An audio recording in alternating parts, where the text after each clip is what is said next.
I've done a lot of rebuilds on NHL 26, and this one I am especially excited about. A 25-year rebuild of the New Jersey Devils. Now, you might hear New Jersey and excited in the same sentence and get confused naturally.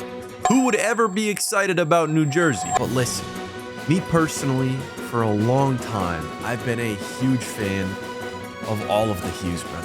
I don't know how good Luke is gonna be, what his career is gonna look like in the future in real life, but today, that looks pretty damn good in this video game. He's definitely not the best Hughes brother, and I will, and already have, made some hard choices surrounding him. But I like the Hughes, and two of them are already on New Jersey. There is a third one that I may or may not acquire during this video, but that's spoilers. For right now, sit back, relax, and enjoy this 25-year rebuild, a feature-length video about New Jersey. And if you enjoy this video, I want you to hit that subscribe button. Only 1% of the people watching this video are actually subscribed. I don't have a tie, but you get the idea. This is business. FestiveFruits Incorporated is growing, and we want you to be a part of that growth. Hit that subscribe button right now. Become a 1%er. The very first move I'm going to make in this Devils rebuild is trading Dougie Hamilton for John Jason Peterka, who's now on the Bruins, but no longer. It's not going to go 1-for-1, even though our value is technically higher. It's not a trade I would think would go 1-for-1 because it's a pretty young guy who's really good, or might be really good, for an aging defenseman who's no longer as elite as he once was. But we throw a couple of picks on there and we get it to go. That's not the only trade I'm gonna make. I'm gonna throw one of our lower defensemen in a trade for Chernishev. I'm also gonna have to add a couple of picks onto this, but the value on Chernishev is pretty low here. A 5th rounder might honestly do it. No. Okay, I'll pop a 7th in there. Let's make it 2 7ths just to secure this deal, and that gets it done. Chernishev and JJ Peterka, those are our 2 trades. Obviously, we're not really ready to compete yet. We're still missing some great wing talent. I'm running Bratt second line wing. I want to kind of prioritize Peterka's development here. He's only 23, playing next to Hughes and Meyer could be huge for him. Bratt playing next to Hischier, who did just sign his extension. Our cap is going to be around for a while, but I don't know how much Dawson Mercer is a top 6 wing. On defense, Luke Hughes usually simulates and develops like an absolute dog, so we're definitely going to build around him because he's also re-signed to a contract, $9 million for 7 years. We need that to be worth it. But outside of him, we really are lacking offensive defensive talent, along with a goalie. Goalie's terrible. That's probably the first need we're gonna address. I honestly don't even know if I should wait until I draft a goalie and bring him up, or if I should probably just trade for a goalie sooner rather than later. But I'm gonna give it a season. We're gonna address our needs as they come up, make sure we have all the data, we know what we're doing, and make the best decisions possible to create the greatest dynasty of all time on this franchise Friday. First, one thing I kind of want to try before I sim the season, Seamus Casey, or Seaman Casa. I'm not going to call him that, but I would like to re-sign him for a huge deal for a long time, in the hopes that in the later halves of this deal, he's just an absolute dog and it's really worth it. The most we can go is 6.04 mil for Seamus Sam Casey. For Sam Casey, I feel like if he says yes to that at the end of that contract, that could be very appealing for us. So I'm going to give it to him, and we're going to see how this first season goes. I'm not going to lie. I thought in the sim we were going to be flirting with a playoff spot, but right now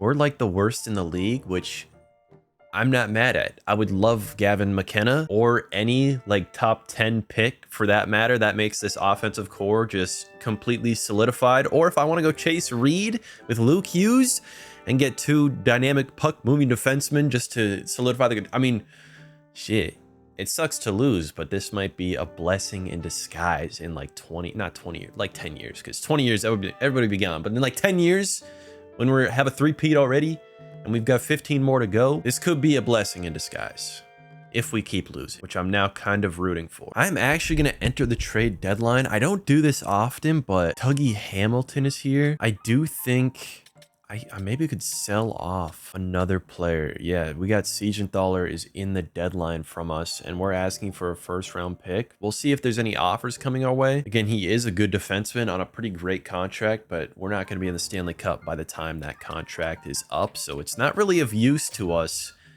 We're going to have to re-sign him, and we're not really going to we're not going to reap the rewards of a good contract. So if I can find a team who's willing to part with their first round pick, that would be great. The Ducks don't have their first. There are a couple of things. Some people are throwing some offers out there. I feel like I'd rather just have a first pick though than a third and a prospect, or a couple picks of prospect. I want a first rounder. I'm going to try and pull off a trade with San Jose that sees Siegenthaler go their way. We get the Philadelphia Flyers first round pick this year and Ryan Reeves, so the roster spots work out. They're saying no, but I think we can get there. I'm going to just throw in this fourth from Ottawa. No, we're meeting the trade block what they want, but just not the value. I'm going to throw in another fourth and a fifth.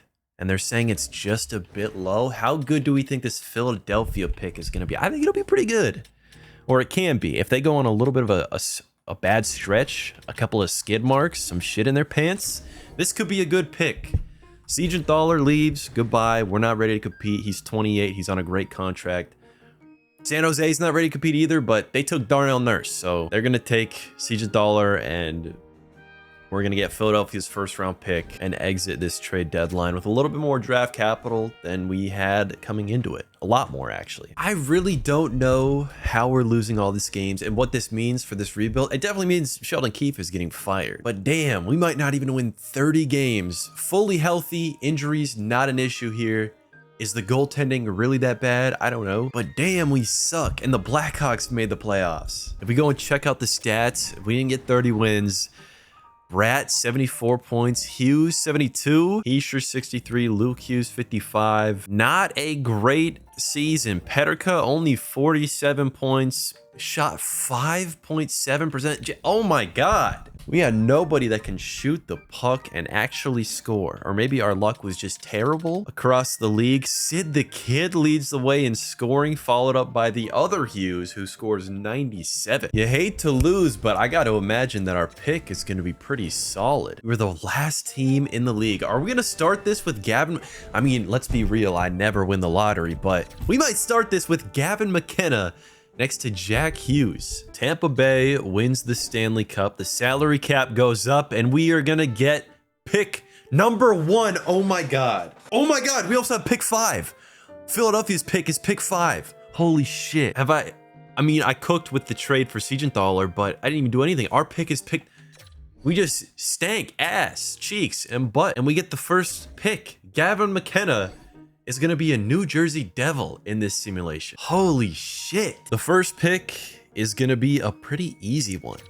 Gavin McKenna, welcome to the team. I don't know if I've ever had a 25-year rebuild where I've got McKenna, but we do now. We're also going to be back up here at pick number 5, and I think we just solidify our defensive core as well. I think we do. Albert Smits, 6'3", two-way defenseman. Welcome to the team. Now it's goalie. I really just got to hammer down goalie, fill out the depth. We got our wing. I said we needed oh my God, this is amazing. I'm going to take another defenseman in the next round. Not a great pick. I mean, even if I don't have great picks anymore, like, damn. Our last picks were just 2 more second rounders, and I didn't really hit on them. They might make the league, but they're going to be like third pair defensemen. Not too much expectations on them. I think we just go try and trade for a goalie and see where we're at. I mean, I'm gonna get a new coach. Fuck the whole coaching staff. I'm not re-signing everyone. You guys, I mean, you shitted out this team. We played so far. Usually it's like a coach. You get a coach that can bring the best out of your guys. We just had coaches bring the worst out of our guys. I've also got about 12 mil for re-signings, and there's not any big re-signings. So we're gonna have a pretty penny for free agency too.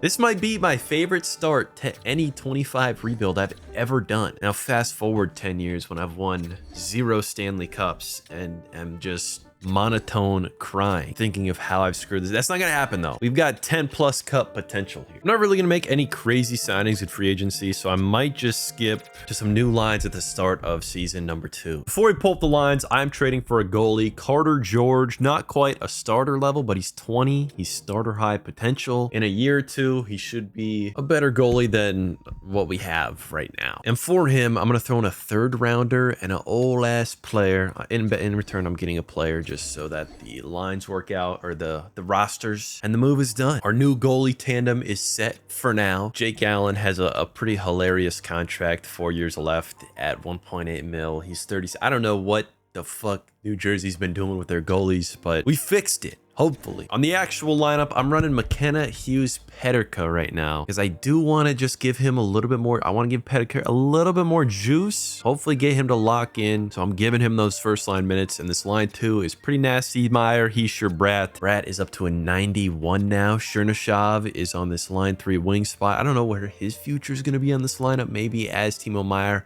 regresses, then Chernyshov will go in, play that role as a power forward, which is, yeah, probably exactly what's going to happen. On defense, Luke Hughes developing very nicely. Sam Casey is an 83 overall now, and he's on that $6 million contract for 8 years. So we really want to make that work out. Overall, I'm feeling very good. We got Gavin McKenna on this team. What's there to complain about? I guess there is the coaching situation. Sheldon Keefe is gone. Ryan Huska is in his place, who's more of like a young guy. He's a young guy's coach. He's got the teaching style, so maybe he'll help out Gab McKenna, but I would like someone who's a little bit better of a coach that helps win games rather than train players and develop players. But developing players isn't bad for 1 season. We can wait a year and then get a really good coach. After missing the playoffs year 1, we return in year 2 after picking up Gavin McKenna, who did play pretty well. Obviously led by Hughes, this time 88 points. A little change in coach helps a little bit, but the shooting percentage on Hughes is not great. 8.8%.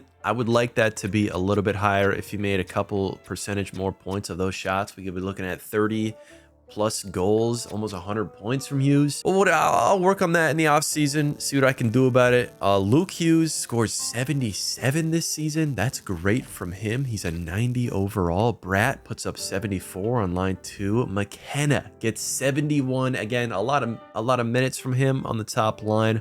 A lot of power play minutes for him. Definitely trying to do right by him, and that should easily be a Calder. Nico Hischier is up next with 70 points.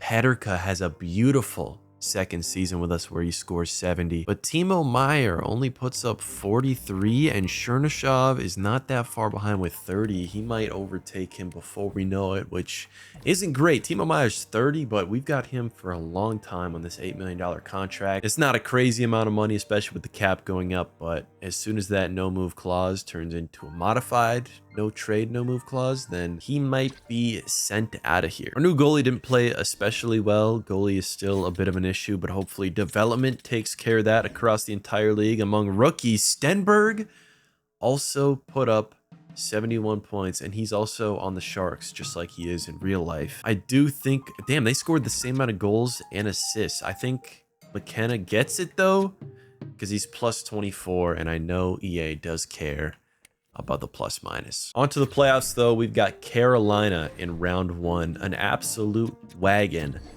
that I am not happy to see, but we're gonna give it our all. We win games 1 and 2, coming out to an early lead. We win 3 straight. Are we gonna sweep? We sweep Carolina. Maybe we're contenders? No, I think we were like second in our division, so second or third, so Carolina wasn't, you know, we're not a wild card team, but Carolina into Florida, into the Panthers. Holy, this is a brutal route to the finals, but a route we're gonna have to take, and probably multiple times over if we want to be anything serious in this league. We're not gonna beat Florida, but a playoff series win. We go to 6 against Florida.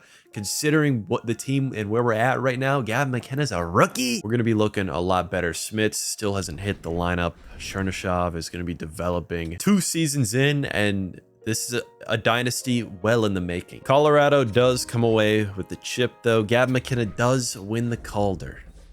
He's going to get some nice boost from that. And our pick we got from Vegas is the 13th overall this season. That was in the lottery. I don't really know who I'm going to take here. I don't have a ton of data, but I do think Boris Kulemin does look like he might be a stud. He's a sniper. Scoring is something that it looks like we're going to need. And their scouts are saying he's NHL ready. I don't think I'm going to put him out there, but elite medium, 79 overall, 13th overall. That's a damn good pick. I like that pick. And our pick is the 22nd overall, Michael Hartl. I've taken him before, but I think I got to take him again. It looks like or I guess I could go for Murata, who might be elite medium. I might as well switch it up a little bit. Not elite medium, but 75 overall, top 6 potential. It's not a bad pickup. Only had one more pick in that draft, and it was nothing crazy. We don't have a ton of draft picks, but we're making them count. Nothing crazy going on in re-signing once again, except really for Mercer, who wants almost 6 mil for 3 seasons. I got the money, no reason not to pay him, but I don't know if he eventually gets booted down to line 3, I'll probably get rid of him. I mean, he's second liner, right? He's second liner, so can't be that bad of a deal. I'm gonna let some of the older guys go though, and obviously have kind of a pretty penny for free agency. Hey-o! Who is this I see in free agency? That rhymed. Quinn Hughes, 20.8 mil. We have 20.08 mil in cap space. I don't see why I don't send this contract over. Do I keep the no move? Do we buy in on a Hughes? Full in on the Hughes? Keep the no move? I'm sending it. We're gonna see what he says. He doesn't have that much org interest, which sucks, even though, you know, come on, it's your brothers. Come play with your brothers. But we're gonna try and pick up Quinn Hughes. Quinn Hughes accepts, oh my God, 20 mil off the books for 7 years, and we get the third Hughes brother. Holy shit. I am definitely gonna struggle to pay so many people for those years. But it's Quinn Hughes.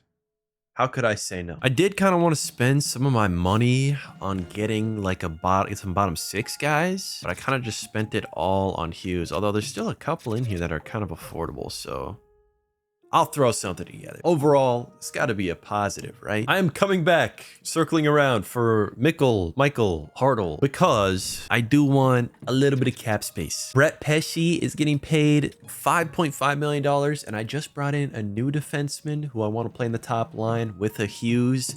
We're dropping all the defensive defensemen, and he's 32, okay? This trade, I hope to God that would never go through in real life, but in the video game, God damn it, it does. Fuck them kids. We love old people.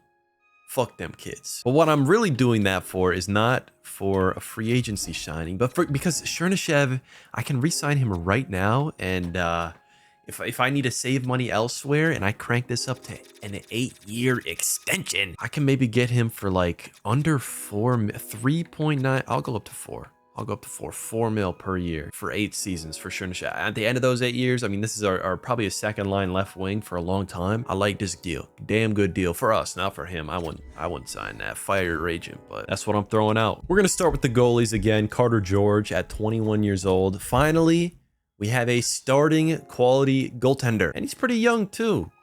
But that also means we're probably going to have to pay him, which may become an issue for us quickly. On the actual squad, the chemistry is a little bit brutal, but hopefully we can still simulate well. Peterka, I would like to see a little bit more overall wise out of him, but as long as he's simming well, that's all I care about. Hughes, now a 94.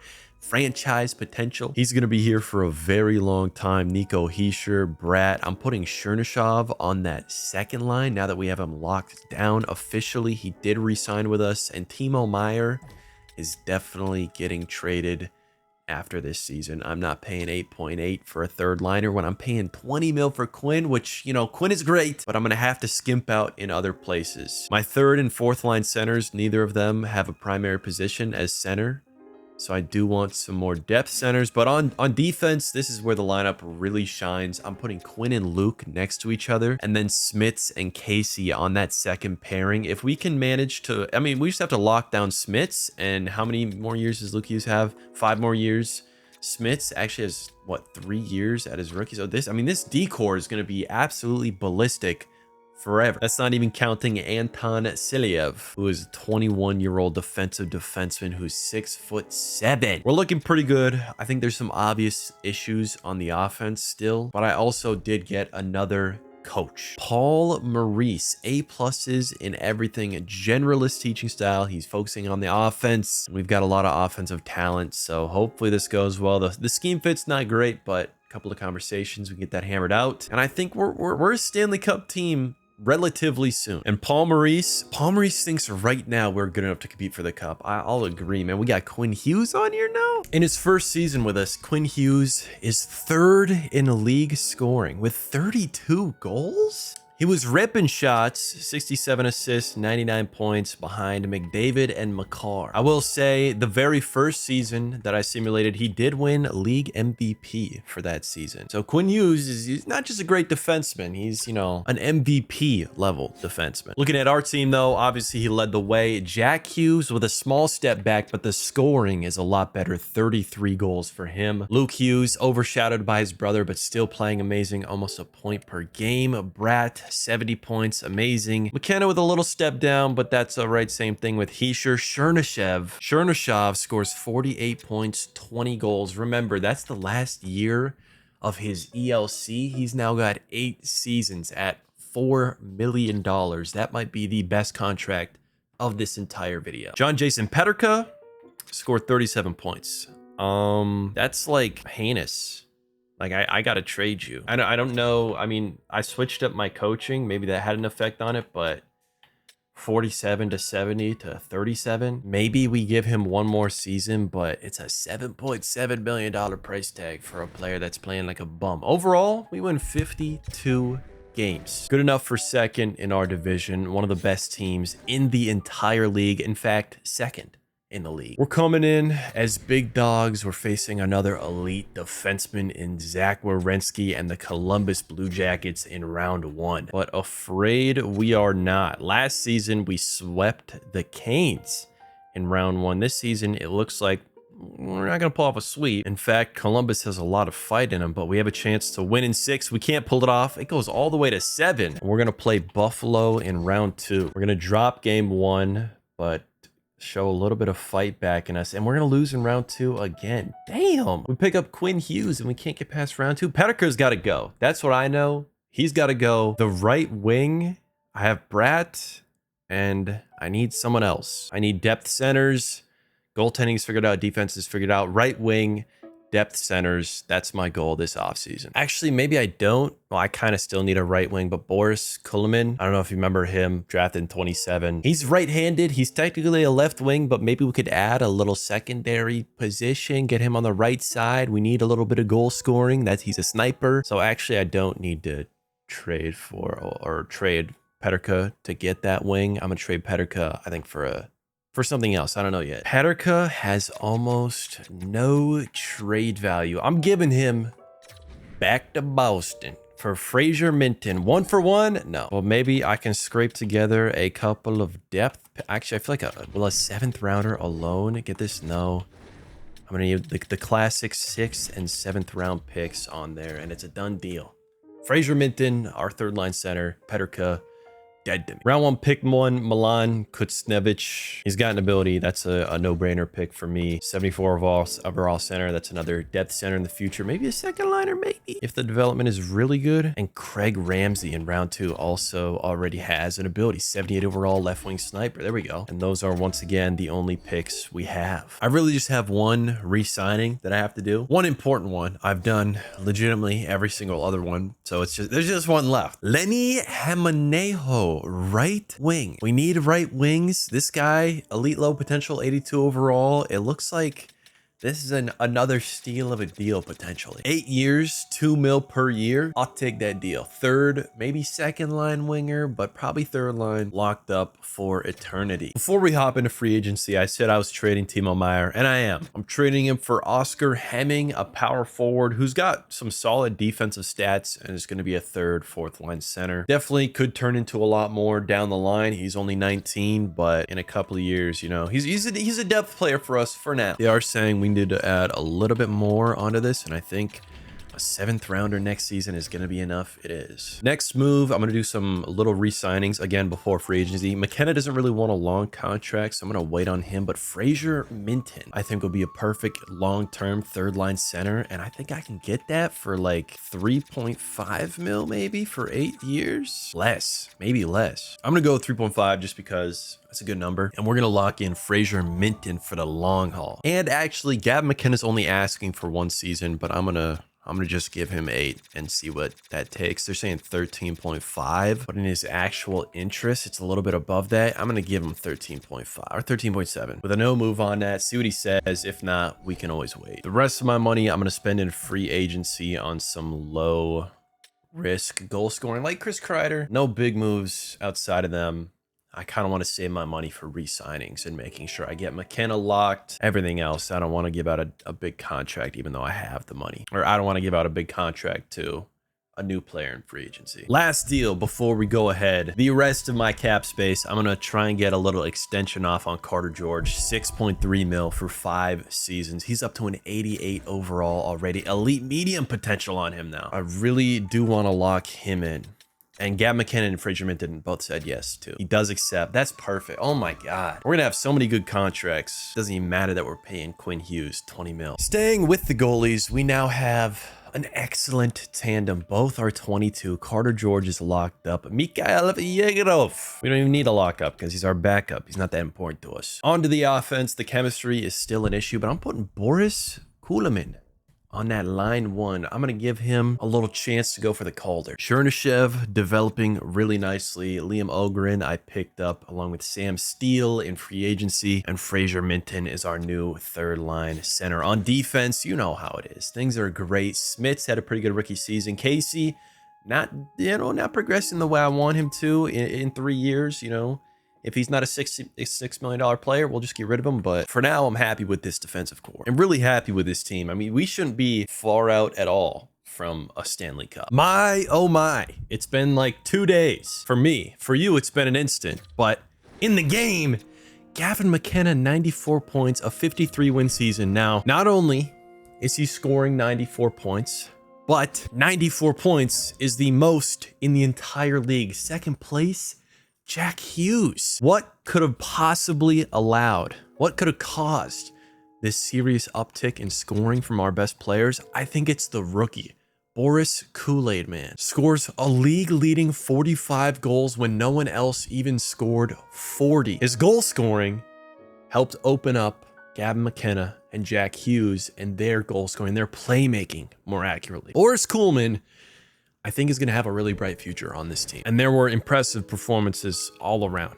Bratt on the second line, 86 points. It's amazing. Quinn Hughes, Luke Hughes, great playing as defenseman. Chernishev, 49 points. Hischier, 55. He's on his new contract, which is 11 million. I didn't even know. Whoa. I've not been checking awards, but Hischier in 27-28, which was last season, he won the Conn Smythe. I didn't even know that. He's a dog defensively. I was going to say his production dipped a little bit. We had a season with him where he scored 70, but if he's going to be playing Selke level defense and 50 plus points, that's a damn good player to have on your team. Another great thing about McKenna scoring 94 right now and potentially being an MVP and at 21 years old is that we just extended him for 8 years at like under $14 million.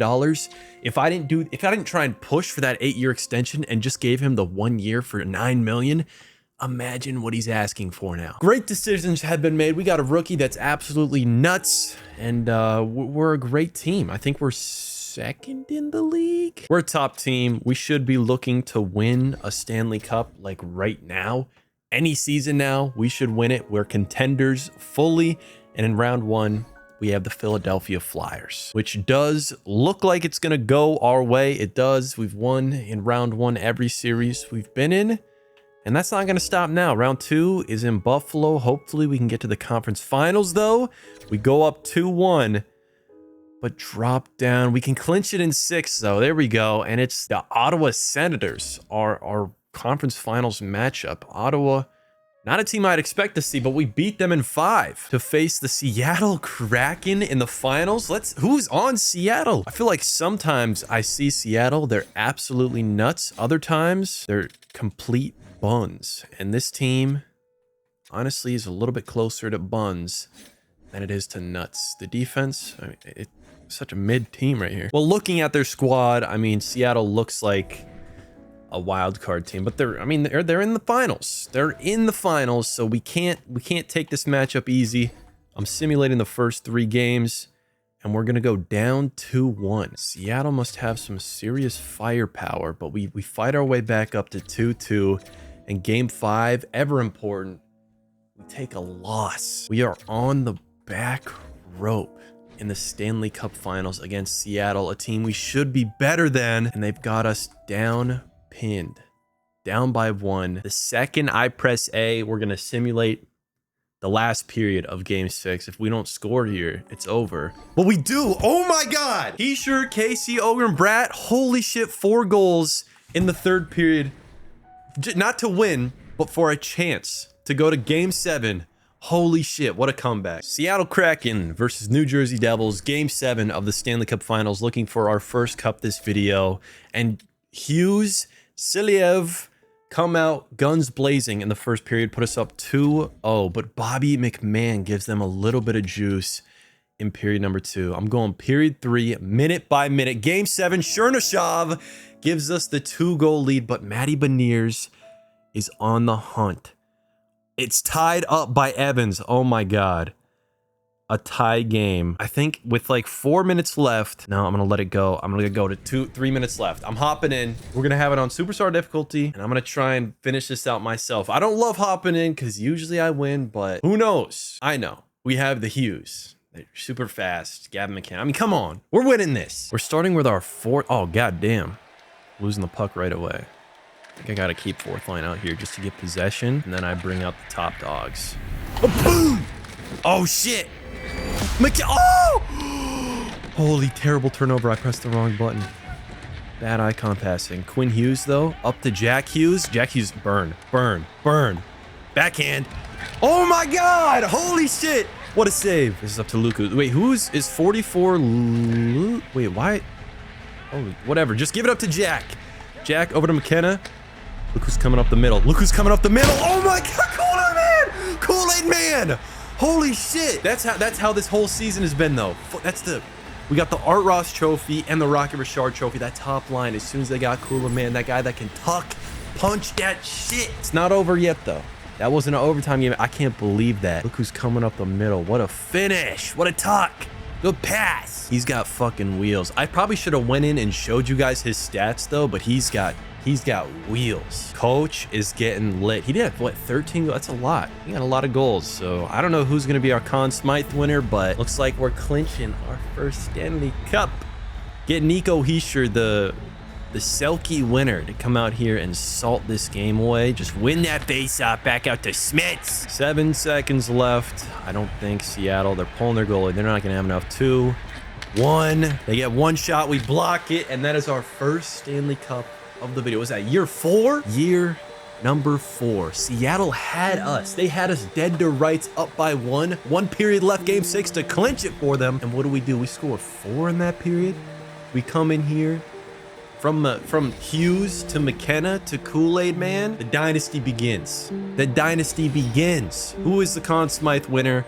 Jack Hughes, 33 points, picking up the Conn Smythe for this team. I don't think he's not going to win the regular season awards, but goddamn it, he was electric in the playoffs. And our captain, Nico Hischier, is going to come lift the Stanley Cup for the first time in his career. Let's take a look at the regular season awards. Art Ross goes to Gavin McKenna. Kirill Kaprizov nabs the Hart Trophy, though. The Norris goes to Fox. Bouchard gets an award. Kool-Aid Man does get the Calder. Jack Hughes, the Conn Smythe. Shesterkin gets some awards. How about the Ted Lindsay goes to Shesterkin? Cool. Oh, I thought... Holy shit. I thought that was the Selke. I thought the Selke went to Kool-Aid Man, but no, that's the... I mean, rookie. Rocket Richard, that's pretty impressive, but the Selke goes to Celebrini. Still no Hart Trophy. I guess, I know, again, the plus-minus. EA loves their plus-minus. I do know for a fact that Kirill Kaprizov had a better plus-minus than Gavin McKenna did, but whatever. Who cares? He can have it for now. That's just season number one. He was what, 21 years old? He's got a lot more to say to do in this league. And Sidney Crosby, after scoring 2,000 points, hangs up the skates at 41 years old. I do want to make a trade in this draft because there's some contracts that I don't really... Holy shit. Kool-Aid Man is a franchise guy. Look, I was telling you about his skating stats. Look at over here.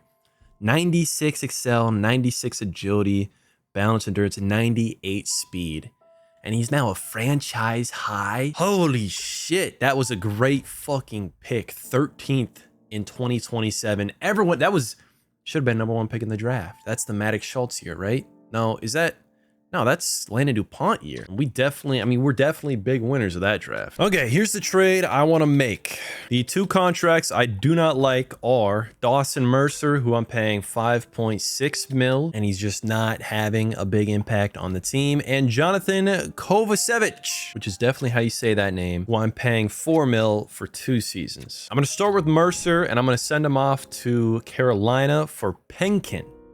A 20-year-old center who's a two-way forward who I think could be a great third or fourth, most likely fourth liner for us. Although Fraser Minton really isn't that good at faceoffs. So depending on how they develop, I'm going to throw a number of picks in there so they accept. Now I need to find one more player. Actually, I'm going to go to the trade finder, and New York is willing to give a 3rd round pick. I think that's the first pick in the 3rd round though, from Pittsburgh. So I'm just going to take this. Not great return on it, but I don't want to pay the contract for a 3rd pairing guy who's damn near off the roster, because I'm like right at the cap once that McKenna extension hits in, which is what it's going to hit in during this next re-signing phase. I just want to make sure I can keep everyone really important on the team. And my big move in this draft, my 1st round pick was not very good, but I'm gonna just take these 2 elite medium guys who I think are both 5 years out, no, 2 years out on Stefan Fickle, who's a center. So I might trade Frank. I don't know.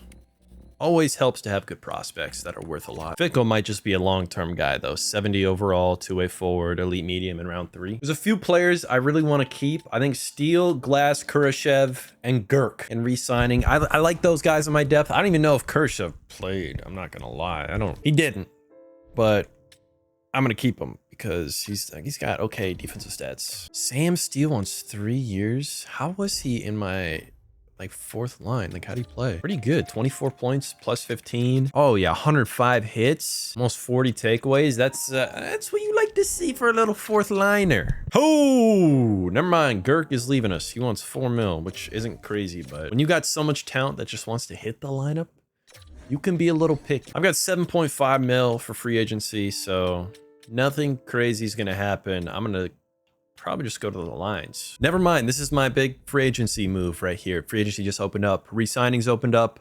Jack Hughes is expiring. If you don't know, he's on like an $8 million year for 8 years, and that just expired. The 8 mil was like crazy value for him after he just won the Conn Smythe. 33 points in a playoff run is amazing. And honestly, in this in this NHL right now, 15 mil for him, it's not crazy, especially at only 6 years when he's 28. Chances are the time that's up, he might ask for, and I can go lower here. Oh my God. Jack Hughes is willing to sacrifice for the team. I'm going to go to 13 mil for him.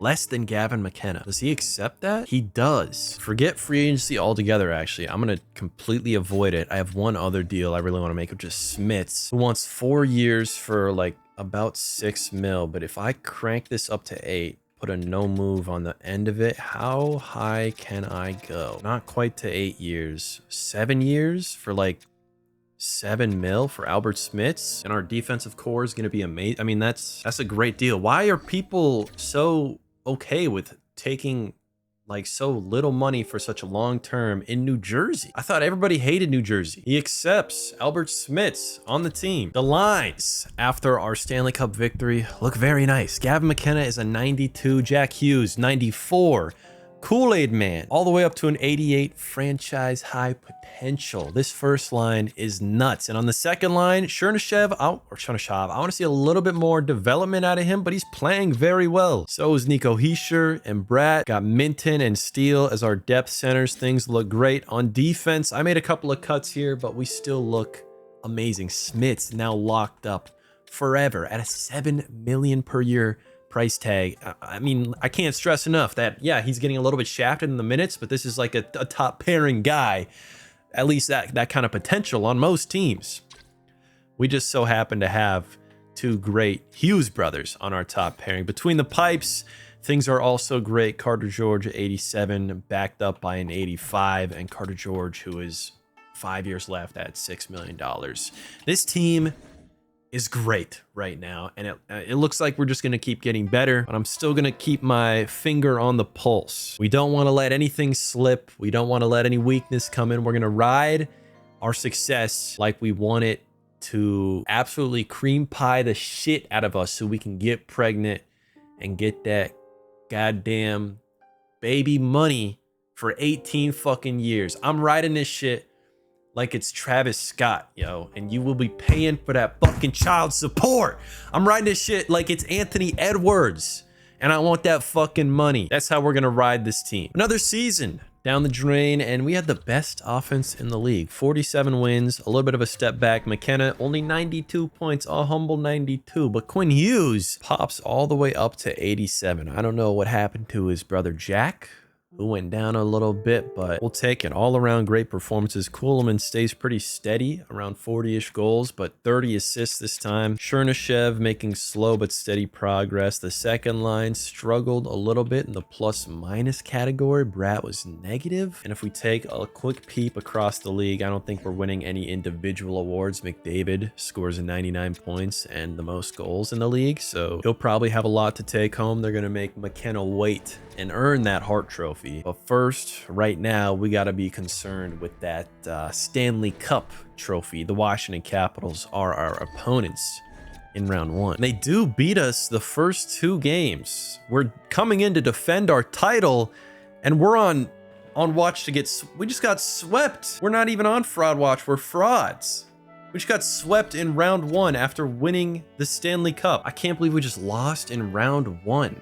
That's season number 5 down the drain. And before I even decompress that, let's go to a new segment, a quick recap of what's happened so far with the rebuild tracker. Every 5 seasons, we're going to pull up the rebuild tracker. Season number 1, we were last place in the league. We picked up Gavin McKenna. We were round 2 exits 2 years in a row. Then we won our first Stanley Cup, only to be followed up by a round 1 exit. So far, our key players are Gavin McKenna, who's won an Art Ross, all of the Hughes brothers, who are constantly contributing. Jack Hughes won that the Conn Smythe, and the Kool-Aid Man, who looks like he has the potential to be the greatest out of everyone on this team and will probably be the greatest goal scorer in New Jersey Devils history. Right now, though, the team, I mean, we just lost.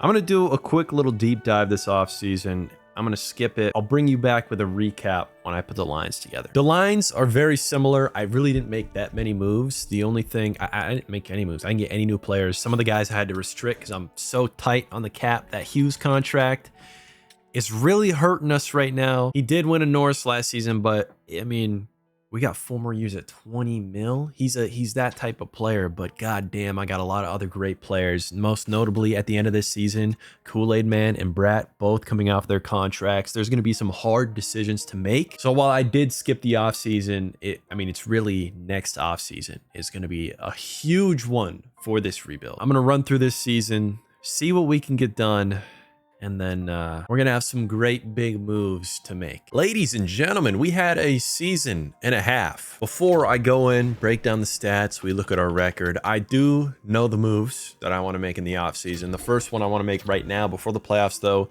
is to re-sign Bratt. He's asking for 11.2, but he's willing to take 9. If you look at his interest, I think he'd say yes to this. I'm going to go all the way up to a no move, full no move clause on this, and see if we can go as low as possible, down to 9 flat. I don't know if he'd say yes on this, but we're going to go through the playoffs negotiating Brad's contract, because it's not, 9 million, 3 years. He took a little bit of a dip in scoring this season, but he's a potential point per game guy that I've had on the second line. The cap is going to continue to rise. By the time this is over, he's going to be 35, 36, but it's only $9 million. The rest I'm going to do, obviously, during the offseason. If we look at how the team played, Gavin McKenna, 104 points. And he's not the only one balling out on this team. Jack Hughes puts up 99. Quinn puts up 98, and he's plus 51. Spoiler alert, He's probably the MVP of the league. Kool-Aid Man goes with a calm 40 and 40 for 80 points. Chernyshov, I was concerned about his development. At 25, he develops an X Factor and puts in 76 points, the most on that line too. Bratt obviously took a dip. Hischier is down to 48. I don't love that, but if we take a quick look around the league, we have the top 3 scorers. McKenna gets his second Art Ross. I don't think it's going to convert to a heart just because Quinn Hughes is so close in points, but he also has plus 51. And if we look at goals, both Jack Hughes and Kool-Aid Man tied for the Rocket Richard with 40 goals apiece. We've got great offensive production. I will say our defense is not that good. The 21st defense in the league, or 21st goals against in the league, but hopefully that's not too big of an issue. We've got Columbus in round 1 coming off a frankly humiliating round 1 loss last season. Bratt accepts his contract and the whole squad is ready to go to work. We lose game 1 and 2. Oh my god, we're not about to lose in round 1 again. No, we are not. We've got a bit of backbone. Oh my god, at least I'm not gonna feel bad about some of the moves I'm gonna make. We're making some big personnel changes, and it's all gonna start in the draft. Before we hop into said draft though, we did win a President's Trophy and a whole host of individual awards. Gavin McKenna, his second Art Ross, still hasn't won the MVP yet though. I told you it was going to Quinn Hughes. That's his second, I think, because he won the MVP the very first season that we simmed. He obviously wins the Norris and it picks up a Lady Bing. We also get a Ted Lindsay, which goes to McKenna, and the Richard, which is shared by Hughes and Kool-Aid Man. The first move I'm gonna make in the draft is trading away Nico Hischier to the Pittsburgh Penguins for a first-round pick in 2034. If you don't know, the 2030-31 season just ended, so this pick doesn't kick in for a long-ass time, but we're just gonna send a Hail Mary. They're gonna accept. I definitely could have got more out of that, but I don't really want to penny pinch it. We're letting go of our cap just so we can free up more cap space, and we're not even done yet. There's one more player I want to trade, who I will shop around a little bit more. In fact, I might go and see what the league thinks, and that's for Sam Casey. Gave him that $6 million contract for a ton of years, and then we picked up Quinn Hughes. Obviously,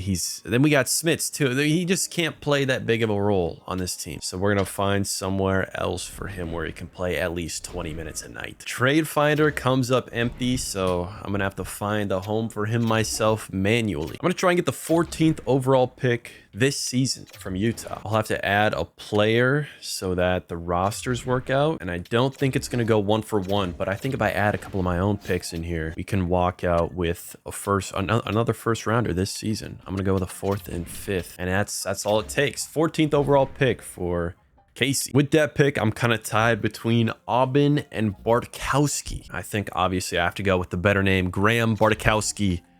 Welcome to the team. 67 overall, left wing playmaker. Not great for, especially for the talent that we have on our roster. I don't know if he's ever going to hit the roster, but he's got a cool name, and that's all that really matters. My other first rounder and second rounder picks were not good, but in round 3, Forsstrom, we pick up a 71 overall right wing two-way forward. I think, was it round 2 or round 3 that we got the Kool-Aid Man, and he was like the same damn archetype. I don't think we're hitting that good in the first few rounds or in the latter half of the draft, but mid-round picks, we've been hitting some absolute nukes. Now, on to contract re-signing. The Kool-Aid Man. Look at this deal. 15.3 mil for 7 years. No movement on the end. What do we get if we put that up to 8? Just a little bit more. It's going to cost a little bit more, and I can take this down. This is a damn good deal for this caliber of player, and I think we sign it right away. Actually, I'm going to be able to sign him for less than I signed McKenna, even though he's a 2-time Rocket Richard winner now. I think 13.5. We might be able to get away with this for 8 seasons. Already up to a 94, a proven winner on this team. I mean, he won a fucking Stanley Cup winning goal. That's a no-brainer. I do know where I want to spend the rest of my money on, and that's mainly Oscar Hemming, 6'5", potential second line center, who we haven't got many minutes to, so he's not going to be asking for a ton. I think what does it look like for an 8-year deal for Hemming? This might be a little devious budget deal. I'll see what he thinks about 3 mil for 8 seasons. I'm not going to make any other moves until they're confirmed, locked in, and then probably just doing a lot of restricted qualifying, restricted free agents. A lot of cap bullshit is going to happen. We're not going to have any money for free agency. So I think that's, unless they say no, that's probably the last significant moves happening this offseason. I do have, you know, a little crisp 5-ish mil for free agency. And sometimes you get some nice little steals like Logan Malo, which is definitely how you say this name. He's up here for, you know, so cheap for like an 85 overall offensive guy. I mean, that's Casey just for much cheaper for me. A deal I didn't want to do without cluing you guys in. There are other teams interested. Hopefully, though, we have the most attractive offer. And then I might just throw a little qualifying offer Philadelphia's way for Vigo Bjork. Same way they did for the Ducks, except not for nearly as much money, and it would cost a 2nd round pick. But I mean, he's elite medium, 23, 84 overall. Definitely a top 6 guy. Blow says no. Bjork says yes. We'll see if Philadelphia matches. If they do match, then I will have made no moves, and this will have all been pointless. Although some might say that journey over destination, the Flyers do match, so I got nothing, and this whole section was pointless, but the journey matters more than the destination. That's facts. The lines are very talented and pretty young, honestly. Hughes and Bratt are 30 and 33 respectively, but everyone else is honestly still in their 20s. Sam Steele's older, but we got quite a few low 20s, some mid 20s in here. We're still a very young team with a very bright future. I did throw Hemming in on that line too. He's on a $3 million contract for 8 years. So if we can get him some nice ice time, some nice development, I don't know how long he's going to be our 2nd line center if he doesn't, you know, develop super well, which he doesn't have crazy potential. His role is a depth forward. We're going to see how that goes, but he's playing next to Chernyshov, who had quite the breakout season.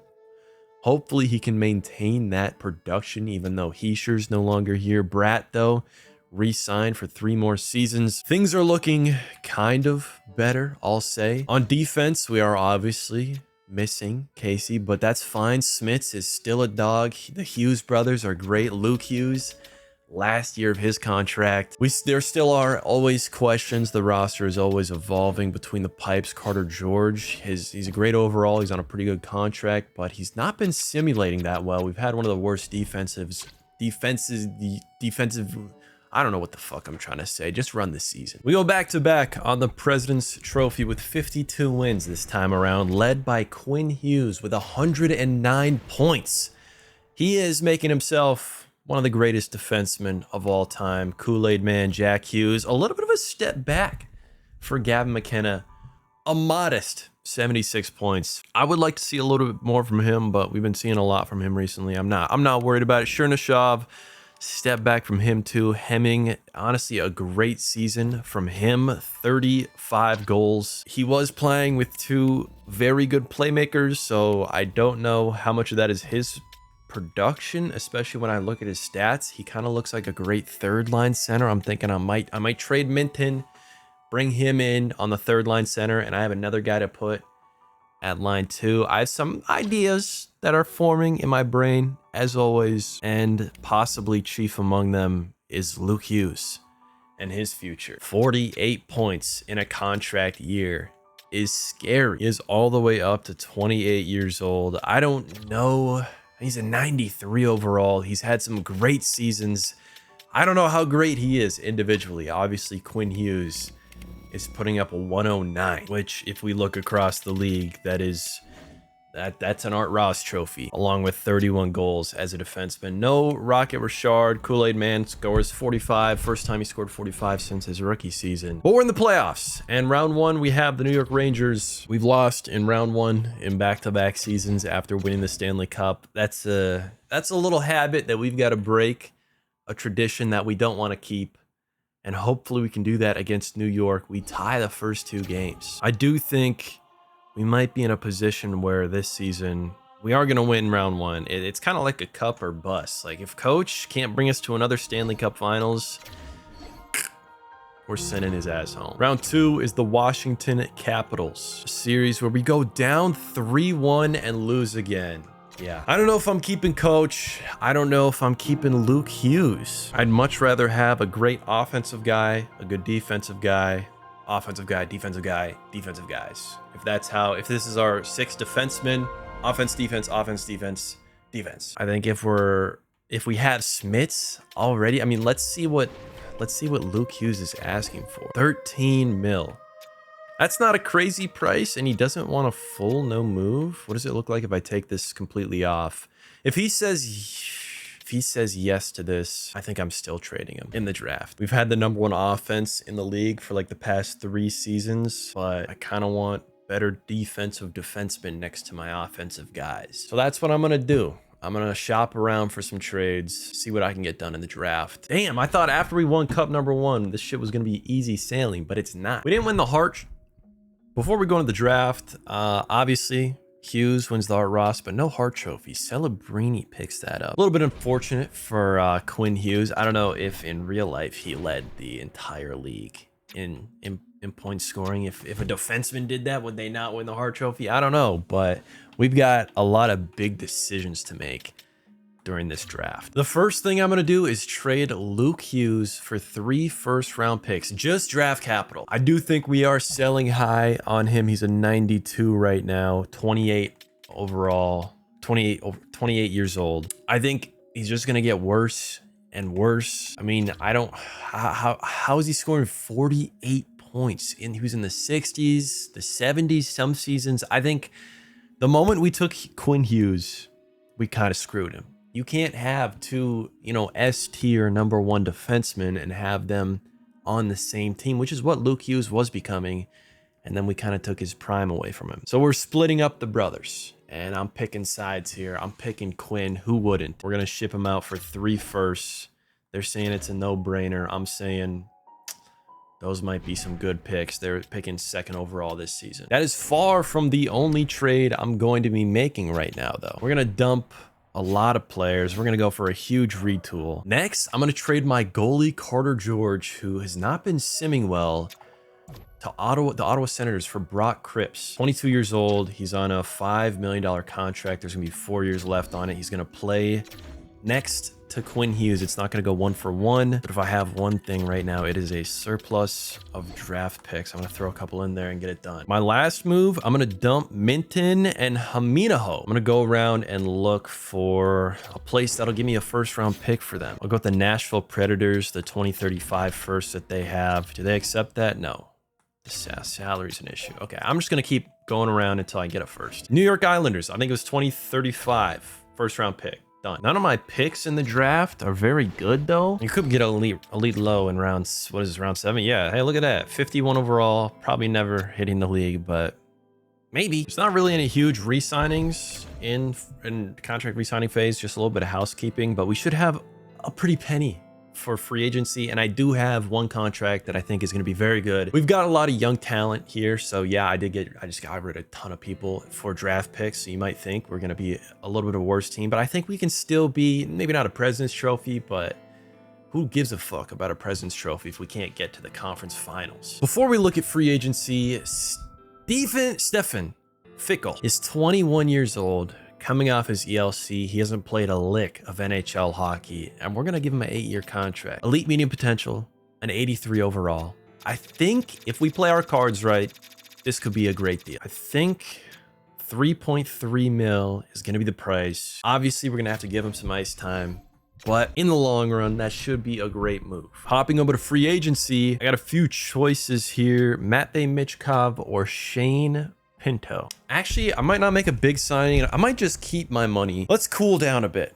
I ran a couple of seasons after that cup. I kind of jumped into it, throwing a bunch of talented shit at the wall, and now I'm doing the thing where I just get a bunch of contracts. Let me lock in. Fuck. We'll have a little bit of extra money. We're not gonna optimize everything. I think I said after like the first season, I'm gonna play out a season and collect some data, and then I just played out the season. Didn't give a fuck. We got the first overall pick, and we've just been everything guns firing since. Pump the brakes for real. Analyze the data. Know what this team is missing. That's what we're gonna do. Let's play a season out first. Also, there's no better coaches, so we're running with the same coach. Let's see what we can do. We moved a lot of space around. I have a ton of draft capital. There's no rush. We have a ton of everything. I'm the GM and the owner. It's not like I'm gonna get fired if I don't win right away. Unless, are you gonna fire me? No. All right, the lines are a lot different than they usually are. Obviously, line 1 is the same. Kool-Aid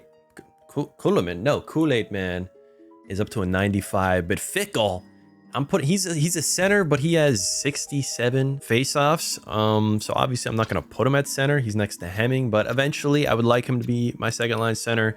That means Bratt down on the line 3, but maybe that's a good thing for him. Maybe, I don't know why it would be. I'm just gonna say it is though. On defense, Quinn Hughes and Smits are my offensive guys, and I'm hoping that Cripps, who's technically a two-way and doesn't really have great defensive statistics, can play good defense. I don't know the logic behind that, but we're just gonna say that's how it works. And Anton Siliev, who's been spending a lot of time qualified as a restricted free agent, not touching the ice, is back here again. Same thing between the pipes with my goalie. Igorov has been spending a lot of time not playing, so we signed a little 2-year for 1.7 mil, and I got Hill to be in free agency. Very interested to see how things work out with this crew. Fickle is a guy who I obviously picked up in the 3rd round. I'm pretty sure Kool-Aid, no, that was the 1st round, 13th pick. I thought he was a 3rd rounder too. I was wrong, but I'm hoping we can get a guy who comes in a little bit later, who just plays amazing. Turns out he's an absolute freak and a dog. But overall this season, we're looking to gain some data. I'm gonna really dig into the stats, see what we're missing, because by all metrics, this is the most talented roster in the NHL. So it's roster construction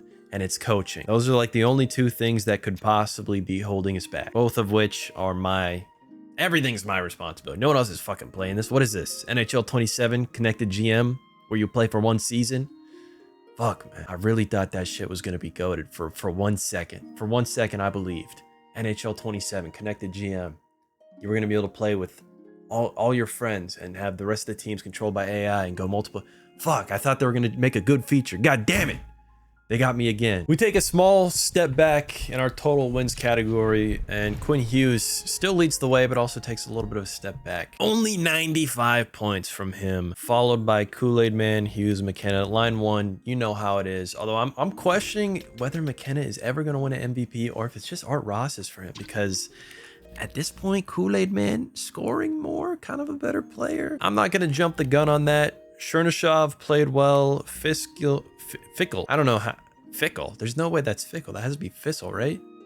Who cares? Stefan. Might as well call him Curry. He scored 60 points in his rookie season, 30 goals, 30 assists. Hemming takes a little bit of a step down, and he's the least scoring member of that second line. I was giving Fickle some power play minutes, so that explains that. And Hemming definitely missing the presence of Bratt, who scores 38 points. Bratt, by the way, is our new captain. I was going to wait until we lifted another Stanley Cup to tell you when he was lifting it, but if we're even going to lift one while he's on the team, that is still to be seen. Yegorov did not play well. I think my main goal has to be figuring out the defense and goaltending. I have a couple more like 2-way forwards coming up, some better forward defense or defensive forwards, but obviously offensively we've been the best offense, so we didn't really need to go through a whole season to learn this. But yeah, it's the defense, maybe the goaltending, one of the 2. There's no advanced statistics, so it's harder to tell, but Yegorov did not perform very well. In round 1, we're going to be matched up against the Washington Capitals. I think we lost to them last year, I'm pretty sure. Hopefully that doesn't happen again. We do drop game 1, but we tie it up in game 2. A streak that we continue for the next 2 games, and we are on to round 2 once again. The conference finals is where we want to be, though, and we're going to have to get through the New York Rangers, who I know for a fact we've lost to in round 1 before.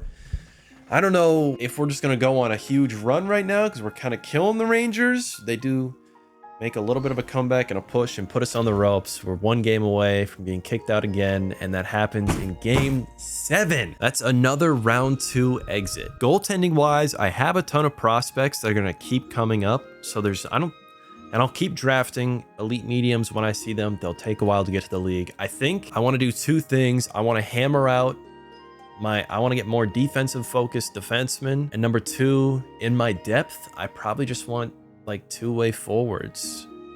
The problem is I have a lot of young guys in my depth who have a ton of offensive upside. I don't know where I'm going to put them otherwise, but I also have another guy coming in. I'm going to figure it out. I have the plan in my head. Fuck this. I'll see you. I'm going to skip this off season. I'm going to run it down. No huge moves unless I do something crazy in free agency because we have a little bit of money. Otherwise, I've got some similar lines. I might make some small pickups. Maybe a new coach. I will have a pretty good pick because of the draft capital we got. There's no franchise guy though. I've been waiting for a little franchise guy, but maybe we got to make our own franchise guy. I'll see you guys at the start of next season with some new lines. It was kind of an eventful offseason. Not really. I will say in the draft, I did pick up some goalies. I said I was getting goalies, man. I went 2 for 2. Elite medium, Shattenkirk. That is a top 1 name I've ever seen. Who the fuck is Shattenkirk? I'm pretty sure they usually give names of like old Kevin Shattenkirk. Do I have no ball knowledge? 14, he played 14 fucking years. Almost 500 points. Shattenkirk. Holy shit, how have I never heard of Shattenkirk? Kevin Shattenkirk, drafted 14th overall by Colorado in 2007. Almost 1,000 games, almost 500 points. Wait, is it defenseman? Gotta be, right? Yeah, defenseman. Never really played more than, played about 20 minutes his entire career. If you don't know, basically all the names that they give to random like generated players are names of players who've already played, I think. They definitely wouldn't randomly throw in a little bit of Shattenkirk. But that's one of my goaltenders. The other one is Santala, who's elite high potential, pretty young at 18 still. I'm gonna invest a lot in him. A lot of our stock is going in him, but if we look at our goalies in general in the system, we've got another elite medium that's a 76 right now, who's 23, and Tanel, who's 22 and an 83 overall. So goalie prospects and goalies in general are not something I usually worry about because it's pretty easy to draft them. You just have to keep a steady flow coming in. But I did make a move defensively. Now don't worry about the offensive lines. They look a lot different. We got things going on, but restricted free agent Kyler McCutcheon. Kyler McClutch. Picked him up for 9.5 mil for 5 years. Cost me this year's 1st and 3rd round pick, which is fine because I have a ton of other draft capital that I can use. So we've got him next to Smits. Smits, by the way, has 4 seasons left on 7 mil. And Cripps and Hughes. I think this is probably, it's crazy to say this is the best defensive core I've put together, but Hughes, obviously our huge high offensive impact guy, but he's 33 and it is the last year of his deal. I think it's going to be a pay cut, but I mean, goddamn, 6 Norris trophies, 2 hearts. How the fuck am I supposed to say no if he wants more money? Cripps, supposed to be a better 2-way guy, has the good awareness, but not the good blocking and stick checking, which is behind my head right now. But Smits, or did I say Smits? I mean Cripps. Whatever. Who gives a fuck, man? Let's go on to the offense. The offense, I'm shaking things up a lot. What I'm noticing is that the right flank, I have him playing Kool-Aid Man on the right, but he's really a left wing. The right flank is a little empty. Bratt is regressing a lot. I think I'm going to be in an interesting situation because if we look at who I've got scratched right now, 87 overall, Isaiah Gilroy, who's 21 years old, elite medium.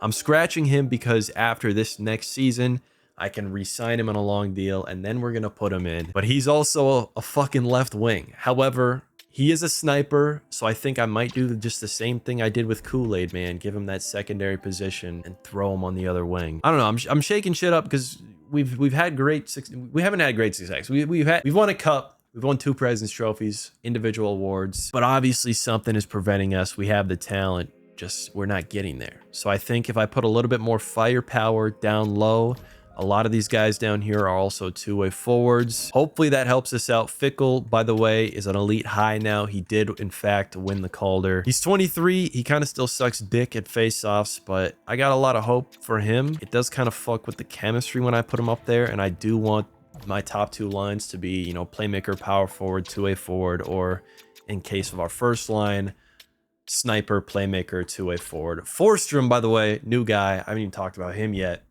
He's 21 years old. I told you we had a dearth of talent. Our dearth is becoming big. It's bulging. It's ready to burst. I'm ready to lift that fucking Stanley Cup. It's been so damn long. But maybe we're going to have to wait till Shattenkirk comes in and carries the squad. Before I go in and start the next season, I do want to see what it looks like to extend my tendies. My backup, I think we're going with an 8-year deal here. A little no move on that, up to about 3 mil, maybe a little bit more is what it's going to take. 3.2 mil. They've got a little room left to grow, and they're already pretty good. I think Igorov, probably just letting him walk. Yeah, no re-signing there. And then as far as Quinn Hughes goes and Bratt goes, we're going to wait to the end of the season because they're getting old. They're going to regress. They're going to ask for less. Sad to see Quinn Hughes go. I really want to win a cup with Bratt as the captain, but that's the way she goes. People age, people get older. Just got to find a way to adapt. And honestly, I'm really hoping there's like a franchise defenseman at the... Oh, my new coach, by the way, Rod Brindamore. He popped up. I'm using him. Hopefully he can help us. Let's see what the season goal is. It's compete for a cup. It's been compete for a cup since like season 2. I'm hopeful. We got a crew here. Back up to 50 plus wins this season. However, it's not even the most in our division. The Caps take home the division. We're led now by Kool-Aid Man, Quinn Hughes, taking a little bit of a dive in points, down to 87. Maybe that'll help us re-sign him after the season's over. McKenna down to 70. I don't like putting him on line 2, but I don't know what else to do. Forsstrom, our rookie, scores 46 points. If we look at rookie skaters across the league, you might be surprised to know that that is by far and away more than any other rookie did this season. If we look at the all skaters, Kuhlman ties for the Art Ross with Leo Carlson, although he has 24 more goals. So that should be a Hart Trophy for him. Quinn Hughes at 34 years old scores 1 more point than Zeev Boyum, who was in the trade to send Hughes to Minnesota. That's an interesting dynamic, although Zeev Boyum's getting paid damn near 25 million fucking dollars. If you look at the right, finally, we have a pretty good defense. 2.71 goals against per game is good for 4th in the league. It's been in the 20s, the high teens. We have a top 5 defense. Of course, we've had the best offense for years. That should mean success. That should breathe success. We've been a great team for a number of years right now and have not been able to translate it into the postseason. Rod Brindamore is our coach, and he's going to be facing his former team in Carolina. It looks like we're going the distance. We do get an edge and win in 6. The New York Islanders are going to be our round 2 matchup. Can we please go to the conference finals? Can we please not lose in 2 damn rounds? We lose the first 2 games, but we do make a comeback. We're down 3-2. We need to win these next 2.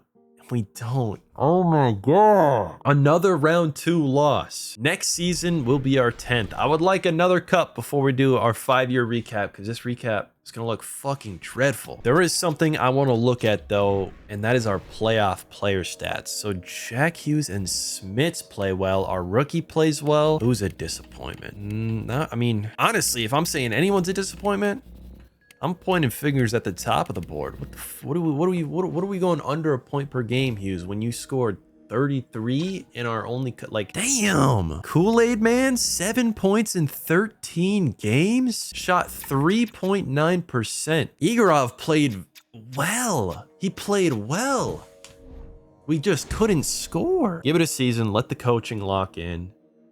I got to figure out the right side. I think I know what I'm doing. I have a plan. Before we do anything though, actually I'm gonna wait on Quinn Hughes. He wants 16 mil for 2 seasons. No, there's no reason to take a gamble. I'm gonna see what that looks like during contract re-signing. Money shouldn't be an issue regardless. I should be able to re-sign everyone, I think. We went from the 2nd best odds down to 4. That's okay. That's our pick from Pittsburgh, and we're gonna be using that pick in this draft. Not using it, trading it. Trading up to pick number 1. I do know that Bratt is regressing a lot. It doesn't look like he's retiring yet, though. We've got no retirements. We've got at least 1 more season, 1 more chance to win with him, and we're going to take that chance. In the draft, I will be trading up to pick number 1, which Buffalo currently has, and we're not doing this with nothing. It's moving up 3 picks. So obviously, we have our pick from Pittsburgh. We also have a pick from St. Louis. If I put both of these in, what is that? How far does that get us? Not really saying. Can I get this with just my 5 most valuable picks this season? No. I'm going to have to throw in a player, and I think I'm just going to go for a prospect. Ezra Frank, two-way defender, 23 years old.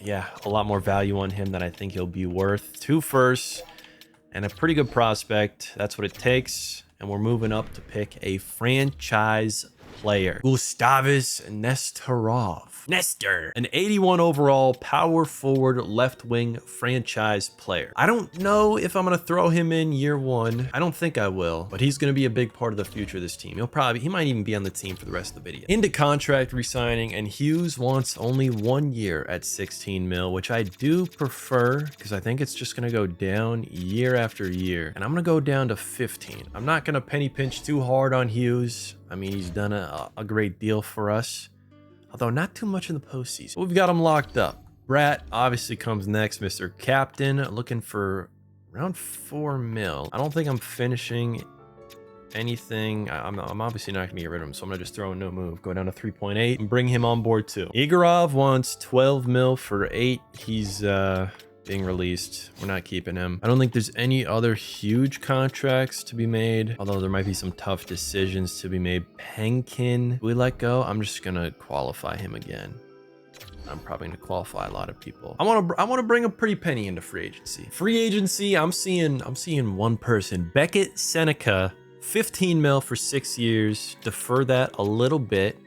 Actually, let me crank that a little bit. Let's go up to 16 flat. Hopefully he says yes right away, and he's not gonna, which is a shame. But I want him on the team.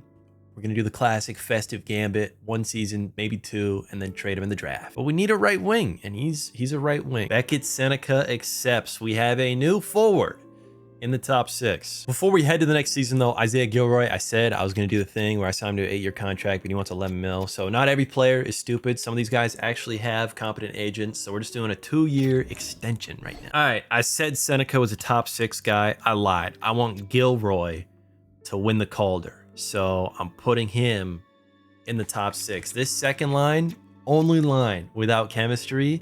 If they play like shit, I'll can it. But Fiscal, obviously, I've been kind of just waiting for his faceoffs to develop a little more. There's 74 overall, which is crazy because he's really good defensively. I thought the faceoffs would come a lot faster, but obviously I need him to play. I got him on a 3.3 mil contract for 7 seasons. I got a lot of messy shit going on, but we're gonna still ride with it. Forrest, man, he did get some abilities, which is very nice to see. I'm going back with the OG line 1. Chernyshov is my 4th line wing, which, you know, he gave us so many years at 4 mil that were great value. No longer though. Now we got him on line 4. I don't know what the fuck I'm doing, man. I don't know what the fuck I'm doing, man. On defense, Quinn Hughes up to a 94 again. I'm putting him with Smits now, and Cripps is down with McClutcherson. The third pairing kind of just bums, but that's the way she goes. Our goaltender, Justin Tennell, who's 23 and up to an 87. This contract will be good. 3.2 mil for 8 seasons. Scam the shit out of him for that, but we take those. What I really want to do though is get my elite high goalie in here. I want him on a good contract because he's gonna have a much higher ceiling. The season is ending, and holy shnikes, fellas, we won a lot of games. Now 87 points, shit, not a lot, but 57 wins back on the President's Trophy, I want to say. I mean, 120, yeah, President's Trophy. Second place is Washington Capitals, who are in our division, and they're led by Wyatt Johnston, who, by the way, if you ever plan on playing franchise, if you use the tactics rosters, if you use the damn normal rosters, I don't know how it works, but Wyatt Johnston, he's a freak in the simulation. Hughes leads the way, and rather than run this down, I think you guys know what this looks like at this point. Probably another Rocket Richard trophy for the Kool-Aid Man, but Fiscal had a nice fiscal quarter. 62 points from him, a little bit more than Gilroy, who had 60. And if you look at the plus minuses, shit looks a lot better. We had a really good team. I did change up some things that I will tell you about after the playoffs. Seneca on line 3 puts up 55 points. I think he was on power play 2. Very impressive. Should be another Calder trophy. Should be, I mean, probably a Norris, a Rocket Richard. I don't think an MVP because Johnston is a fucking nut. I gotta stop saying the F word. I curse too much. Yeah. 8 points above everyone else, who is... Everyone else, by the way, is Gabriel Nugent-Hopkins. Wyatt Johnson in this sim, though, only has a Conn Smythe and a cup. Usually, he's a guy who wins Selkies, MVPs, Art Ross, Rocket Richard, everything in the sim. And he's on his deal, I think, is 8.4 mil for like 6 seasons or some shit. Stop swearing. This is a family-friendly channel. Who is swearing so much? Not me. Lane Hudson does have 83 points. McCarr has 82, and Quinn has 81, but Quinn is plus 47. I would probably bet my life that he wins this Norris because he's, what, 2 points behind. He has more goals. Cale McCarr would never... I know they're adding, and... Fuck EA, man. Fuck EA. This shit sucks. I genuinely think they just have some whack-ass formula that decides who the MVP is, and that's fine. Like, that's the way you should do it, probably. But in that formula, chill on the plus-minus. Take a breather on that. It matters too much. Let's hop into the playoffs, though. If you look on the right side of the screen, that is a #1 offense and a #1 defense. Everything I've been saying about how our offense is great, our defense is bad, we've addressed that. I have the two-way forwards. I have a new defensive core. I have a new goalie. If we don't win the cup this year, let's just say it's not possible. It's necessary, okay? I'm simulating the whole shit, not really going to commentate much. I'm going to say, hey, we win round 1, which we do. We beat Columbus in 6. Round 2, we're going to do the same. We beat New York with a clean sweep. The sim is still going. Carolina in the conference finals, we go to 7. The Ducks, I'm going to sim the first 3. I do want to see Brett lift the cup as cap, and we're up 3 rip. Finally! Holy shit. This 5-year recap was about to be sorry as shit, but now, no longer. I'm simulating game 4. If we win this, it's over. Anaheim does have the lead. That's okay, because we're tying it up with Kool-Aid Man, though. If we do, I have to hop in here. I would like to win it at home in New Jersey, obviously, but it looks like I'm hopping in with like 5 minutes to go. I'm putting in a bet right now. I'm going to bring line 1 out there, and we're gonna fuck shit up. As always, the difficulty is on Superstar, but that doesn't matter that much because EA does not know how to make a hard difficult. They do. In Madden, I don't know. I mean, maybe I'm not as good at Madden as I am in NHL, but wait, where am I? I'm not on here. Holy shit, we're watching. Oh my God. I didn't pick a side. Hartle is in the zone though. Well, I guess we're watching. Never mind. We do start with what, line 3? We start with line 3 out. Bratt is on the ice. If we get line 1 out there, I think it's GG's. We might not even need it though, because we got Seneca on line 3. So, holy Hartle with a good shot. Oh, can't get it to go.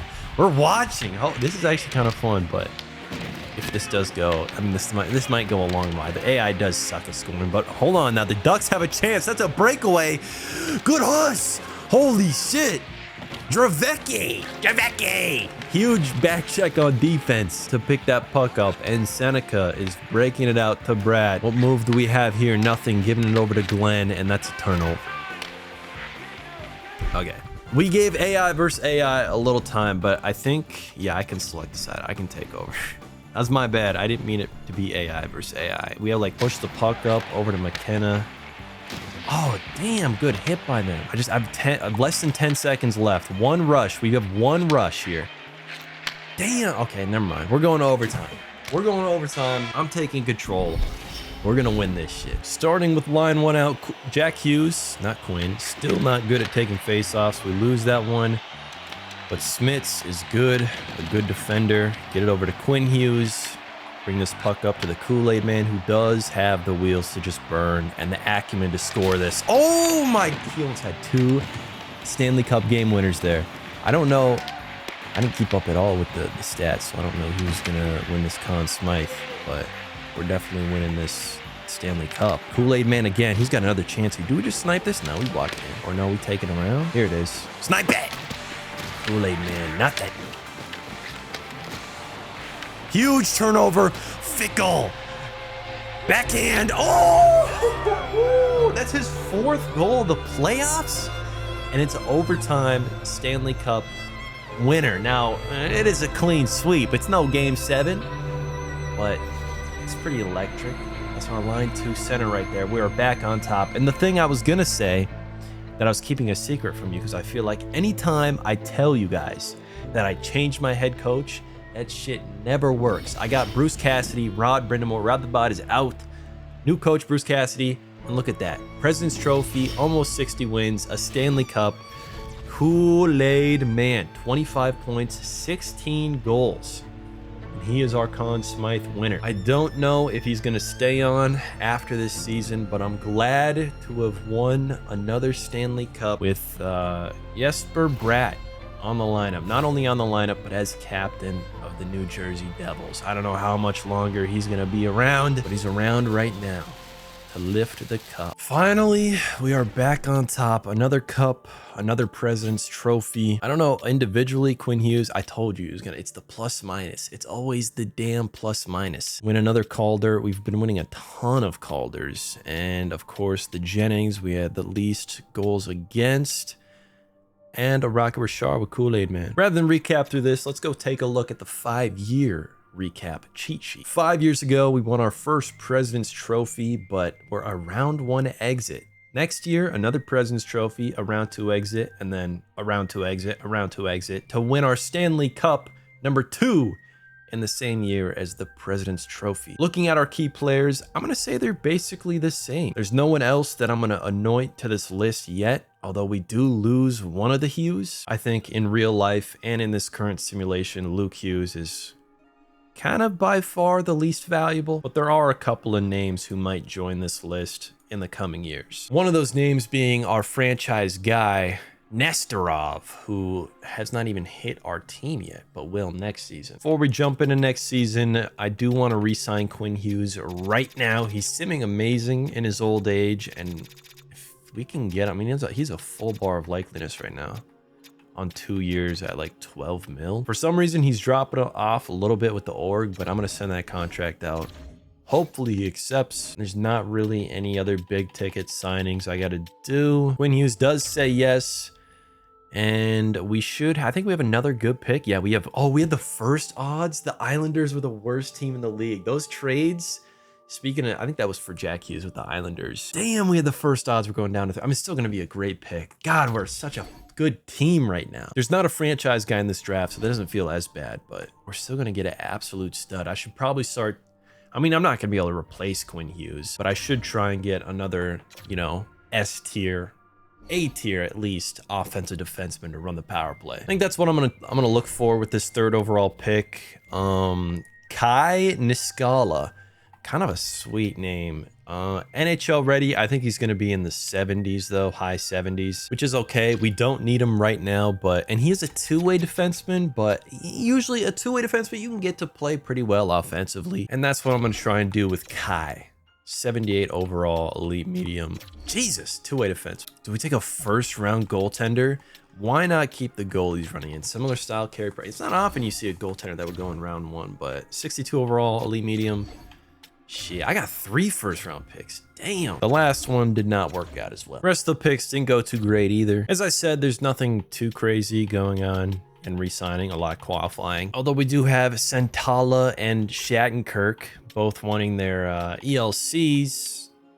Some exciting things should be happening there. Bringing the franchise guy in, I'm not making too many moves this offseason. Jack Hughes' contract is expiring this season, but I don't want to re-sign him yet. I'm only going to re-sign Cripps, an excellent part of our defensive core, currently 26 years old and not really asking for a lot for 2 seasons. And I might crank it up to 3, and I'm going to put a no move on there. We're going to see how low we can go, which I think is, I'm going to go at $6.4 million, about $1 million more than he's currently making. And if you're an eagle-eyed viewer, you might notice something on the screen. I brought someone back in free agency. Nico Hischier, 36 years old. Honestly, probably like a perfect 3rd line center. Great defensively, still has a little bit of offensive kick to him. And for $5 million, I call it at a steal. This offensive core is looking seriously nasty. That being said, Beckett Seneca, this is his last year with us. I'm trading him in the draft. Forstson, It's his last year in his contract. That's where that Seneca money is going to be going. Fiscal is up to an 87 now. Nestor is a 19 years old, 88 overall, a franchise guy. He will be a stud, mark my words, but he's going to be a second line stud for a while. On defense, Quinn Hughes down to a 91 overall. Mick Clutcherson, also a 91. Smith's a 90. I mean, this team looks very good. I would like to see a little bit more development out of Tenno, but usually you have to win like a Vezina to hit that development boost. I think he can get that Vezina, but we'll see. One thing that I can't believe happened, Bruce Cassidy retires after one season coaching for us, winning one Stanley Cup. In his place, though, I get Jared Bednar, who is a generalist, teaches everyone evenly, an offensive scheme. Should be kind of similar. The scheme fit, I can work on a little bit. Obviously, I want to have a conversation with Quinn Hughes. Otherwise, things are pretty good. It's a good team. We won the Stanley Cup. A bit of a different season. I don't know how long it's been since Quinn Hughes has been on top, but I feel like it's been a while. He's down to an 86 overall, followed by McKenna, then the Kool-Aid Man, then Jack Hughes. Fiscal year had a nice year, and Nestorov does look like he's going to win the Calder this season. I will say, outside of Quinn Hughes, who I think is going to win another Norris, I don't actually, Lena Dupont had 93 points, but Quinn Hughes, again, plus 43. We know EA loves that plus minus. He should come away with that. We win 58 games, 2 wins away from 60, and we are the 3rd best team in the league. The Capitals and Blackhawks are serious dogs right now, but we are not scared. In round 1, we have the New York Rangers, a series that hopefully runs in our favor, but it's a close one. A couple of overtime victories. Actually, every single win we take is in overtime, but we beat them in 6. We get to play Washington next, and I'm gonna do the whole playoffs all at once. A clean sweep in round 2 leads us to our next opponent, the Detroit Red Wings. They've given me the business in past 25-year mega rebuilds, but hopefully not in this one. Damn, we go all the way to 7. They do give us a business. We go to 7 in the conference finals and lose. I think this is our first time losing in the conference finals, but at least we're making it deep. We can't go back to back, but we've got 14 years to do that. And at this point, I think my main goal is going to be finding someone that can take over for Hughes, Quinn Hughes, and Jack Hughes. They're both getting pretty old. I don't know, though. It's been like a few days since I last recorded, so I'm going to take this off season and just digest the whole team. I feel like I've done this a couple times already, this video, and then lied and not really. I'm taking the whole season off.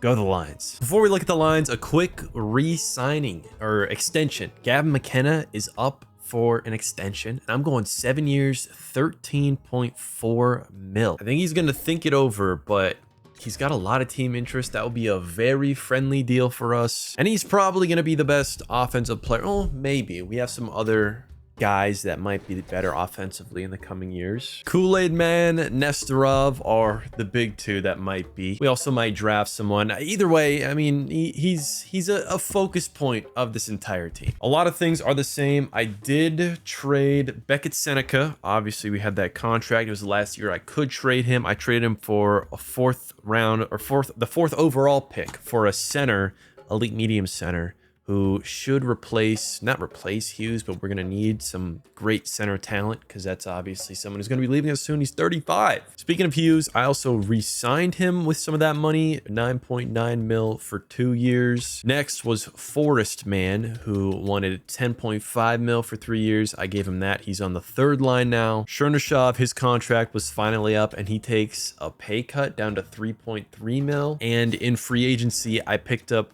Cale Makar, who I'm putting on line 1. I want to test this out. The Unks regression has hit Makar a little bit worse than it's hit Quinn Hughes, but looking at this trophy cabinet, he knows how to win. He hasn't won a Conn Smythe or a Stanley Cup for a lot of years, but he's won those. He's been to the top, and we're going to try and go back to the top. Also, Smits, it's his last year at that $7 million price tag, so it's a no move. Most likely we're letting him walk. I have other things I'm going to need to re-sign before the end of the season, and he's, you know, a lower priority one. Between the pipes, Tennell, Forsberg are up here, and then in the AHL we do have our elite high Santala. He's 21, 78 overall. The development hasn't been as fast as I would like, but that's okay because Tennell is obviously on a great contract, and we believe in our goalies. Goalies aren't an issue, as I've said multiple times. A bit of a worse season. Actually, you know, damn near 10 games less won this season. Quinn Hughes, one more point though. Up to 91. I think he's gonna win another Norris this year. Cale Makar didn't play that well. That's okay. And actually, Hughes, I think, with 8 has the most Norris trophies all time now. I'm pretty sure. But out of Kool-Aid Man, McKenna, like, I want to be seeing hundreds of points from this top line, and we're just not getting it, which does make me think, I mean, it's got to be a coaching issue. I think maybe the coaching isn't jiving that well. If we look around the league, there's a nasty thing going on in San Jose. Celebrini, 122. Misa, 121. Denault, 118. I think this is the second time in history where a single line has been first, second, and third in scoring. The only other time is with the Red Wings with Gordie Howe and co. Fourth place, though, is Wyatt Johnston on the Washington Capitals, who we're facing in round 1. A series that could go either way. Game 1 and 2 we take in convincing fashion. Of course, though, that leads us into Washington, where we drop game 3. A quick comeback, though, to win the next 2 and win the series in 5. Columbus is our next opponent. We're going to take a similar trajectory, except we're going to lose game 5 this time, but win in 6. We get the Florida Panthers in the conference finals, which is as far as we made it last season. This season, however, things are different. We go all the way to 7 and win, and we've had the San Jose Sharks in the finals, who they won last year. I think they're building a little bit of a dynasty. As you saw, they're going absolutely nuts. Boris Kool-Aid Man does have 23 points, tied with Hughes, which is more than anyone on San Jose. They have played 1 game less. Let's go and actually look at their lines. First, I'm going to look at the awards. Celebrini they won 1 cup, and that was last season. He's got an MVP, a Rocket Richard, and 2 Selkies. Michael Misa, yeah, this top line is nuts. They keep it up with their second line, Will Smith, Alexis Joseph, and Quinville. Defensively, they're kind of trash, I'm not gonna lie. And between the pipes, Ravensburg is a dog. I think we have a better team everywhere except for this line 1. If their line 1 plays like the way they've been playing, then we probably lose. But everywhere else on the ice, we should have the advantage. I'm gonna sim this all at once. I'm gonna let it all hang, just like my nuts. It's all tied up. We're taking a lead, going to 7, and we win in overtime. Holy shit. That simmed so fast. Usually NHL takes so long to sim, but that went quick all the way to game 7 overtime. We are back on top. Our 3rd Stanley Cup. We're not going to get that many regular season awards, although the Norris goes to Hudson. Takes that away from Hughes this season. We do get Kool-Aid Man with another Conn Smythe, and that's all we get is a Conn Smythe. So we take 1 single season in between Stanley Cup victories. I think maybe we're starting our dynasty run. Our generational run. There are some moves I want to make, or one big move I want to make, but first I want to make a couple of re-signings. Smits, asking for 12. If I put a no move on this, I think I can take it down pretty far. 9.7 looks like it'll go for 5 seasons. Next up is Gilroy, who's commanding his first real new contract, 10 M's for him, although I have other plans for him. Quinn Hughes, I'm gonna wait. I did make him captain, so he does lift his first Stanley Cup as captain of the New Jersey Devils. Everyone else, I'm also going to wait on re-signing. Looking at the retirements, a huge one. Jack Hughes retires at the age of 36. He was still a 92, still a very good hockey player. He wins 3 Stanley Cups, a Conn Smythe, and a Rocket Richard trophy. Feel like he had a couple more seasons in him, but hey, when the time comes, you just gotta let it go. Lead the game before the game leaves you. In the draft, 2nd overall, Luke Giuliano. Offensive defenseman with shutdown ability, great puck mover, heavy slap shot. Is that not just a wet dream? As a defenseman, can lock it down, move the puck, and score from the top on a power play? I'm going for it. I'm going to try and move up to pick number 2. And for that, I'm going to give them Forsstrom. I'm going to start with him, which will put Vegas over the cap, so I'm going to have to take a little bit of money from them. Rosen, they're paying $9 million to for 1 more season. I can take that contract. They're not saying yes right away, but if I dip into my picks, give them my 1st rounder this season, Still a no. I go for 2 firsts for this defenseman. I'm looking for the next Quinn Hughes, so I gotta put it all out there. They're still saying no. 3 first-round picks? Is it gonna take that, or can I get away with a couple seconds? Sweeten the value just a touch with 2 seconds. It's gonna be 3 first-round picks. We go with another one in 2039. They're still a bit low. Oh my god. 3 firsts and a second, and the deal is done. Potentially our next, not our next Quinn Hughes, but hopefully a good offensive defense. 81 overall, elite medium offensive defenseman, Giuliano. The big signing we're gonna have in re-signing is Quinn Hughes, who wants 13.5 mil, which I'll pay. He's still been the best player on this team somehow at 37. I don't love 2 years on this deal, but what else am I gonna do? I'm gonna bring it to 13 flat and bring him back. The only signing I'm gonna make in free agency is Matt Boldy. 2 years, he wants 12.7. I'm gonna up it to 13. I'll up it to 14. I might trade him after a single year, but I do really want him to say yes. And I'm gonna look for a new coach. Check out the line. Something I want to start doing is kind of compressing my talent and my value on the upper lines, the top 6, and then using free agency to build my bottom 6 with cheap guys that are good defensively, instead of, you know, just throwing a bunch of young guys in here who aren't going to develop. Spending what trade value I do have as optimally as possible. Notably, Galchenyuk, who I traded for Seneca. Seneca traded him for the 4th overall pick. Picked up Galchenyuk. He's my new Jack Hughes. He's a sniper archetype, but we don't know how he's going to play yet. He should be a right in for the Calder. He's playing top line minutes, power play minutes. He's going to be great on defense. I do not have my new defenseman in yet. Quinn Hughes is still running the show. Don't know how much longer that will be for, though. My coach is Karel Repik. It might seem weird that I'm changing a lot of things up after winning a cup, but I'm not going to lie. I don't think long term, I mean, San Jose, they had no defensive core, and we went to 7. I think they're our real issue, our real rivals, and if we want to build a dynasty, what we got is not enough yet. I will continue to build on this team. 63 wins, our first 60-plus win season. And as you guys can see, led by Gavin McKenna, 86 assists, 119 points. He plays out of his mind with Kool-Aid Man. Nestor on line 2, 83 points. I will say Quinn Hughes, we're getting to that point. I legitimately, like 5 minutes ago, just recorded the intro to this video, and the Hughes are almost all gone. This may be our last chance to win with another Hughes on the team. Our rookie, Galchenyuk, 57 points, should be a Calder for him. Matt Boldy, the new guy, scored 50. If we look across the entire league, Gavin McKenna is going to pick up another Art Ross, and with 11 more points than the second place scorer, which is his own teammate, he should pick up his first MVP.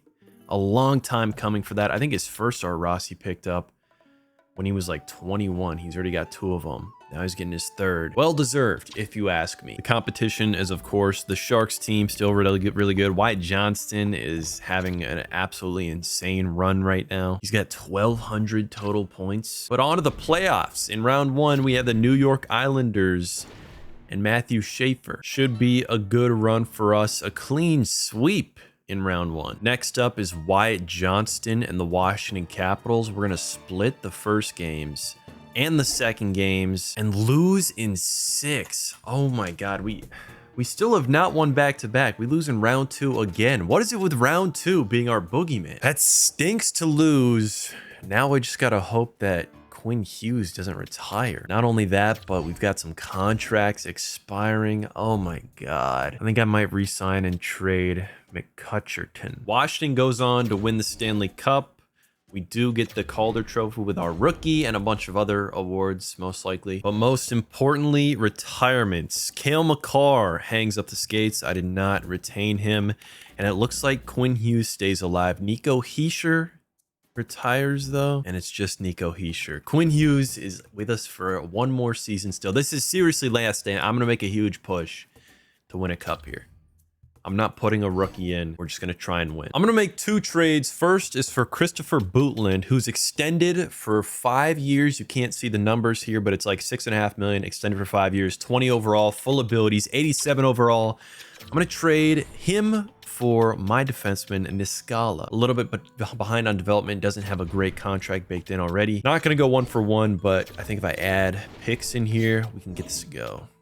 I'm gonna go with a second and a third straight up.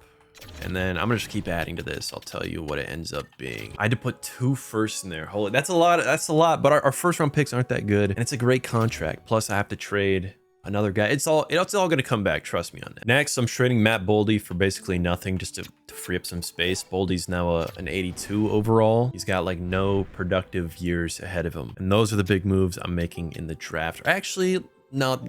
Yeah, those are the moves I'm making. I'm going to make one more trade. I'm going to trade for Bryson Dahlman, 20 years old, 6'2" playmaker, decently on the two-way game. Obviously, he's got a lot of time ahead of him. He's going to have 1 more year at this $1.2 million price tag, and I'm getting rid of Gilroy. I think Dahlman is going to be on the move probably in a little bit, and I'm going to have to add some picks in here, but I want the money to use elsewhere. Do I have to go with another first-round pick? Really? I need to sweeten it just a touch after throwing a first in there. I'll throw a third in 2040, and that's it. I got legitimately 1 more tradable first-round pick right now, and that takes us into the 2040s. It's 2038. We're going to the 2038, 39 season right now, so re-signings, I have a simple plan.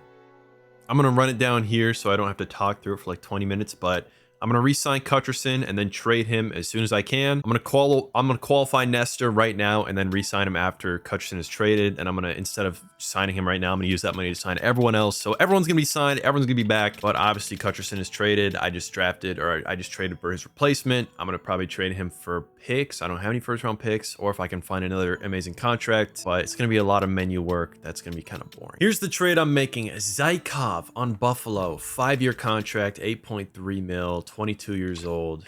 Still has room to develop. He might be, what, a 3rd line center on our team, but I'm doing it for the money. McCutcheon had a great run on our squad, but his run has come to an end. Should be able to fetch a little bit more out of this. I don't know about first round picks though. They have pretty valuable ones. I might reach ahead in the future a little bit. Oh, I'll go to 41. See if we can get, let's just go with 1 first. No. Okay. I'm going to try and pick 2 seconds out of this just so I can get a little bit of draft capital back. And then I'm going to sign Nestor. 7 years, 17 mil. We also need to sign Kool-Aid, man. Oh, 20 mil. Money problems are happening, but I will figure it out. For right now, let's get Nestor on this contract and let's get into the season. Whoa, if I go up to 8 years, it's down to 15 mils as asking price. I don't get how this works. Ever. 8 years, 14.8 mil. Gustavus Nestorov. Locked in. A whole host of headaches are on the horizon for next season. So I'm going to leave it at that and let's go check out the lines. A lot of similar things we're used to on the offensive side. On defense though, Quinn Hughes, the regression is hitting hard. I'm bringing him down to the 2nd pairing, probably the 2nd power play. We're giving Bootland a little bit of rain before our new guy comes in. Hopefully that's enough to carry us through. You know, we've got like over 10 more years left, so I don't know if it will be. But between the pipes, we look better than we ever have. Tenno, of course, is solid. Santala is up to an 88. I don't know what it's going to cost to re-sign him. I've got him 2 seasons. Obviously, you can't beat the Tenno contract, but that's only 4 more years. So, as always, questions.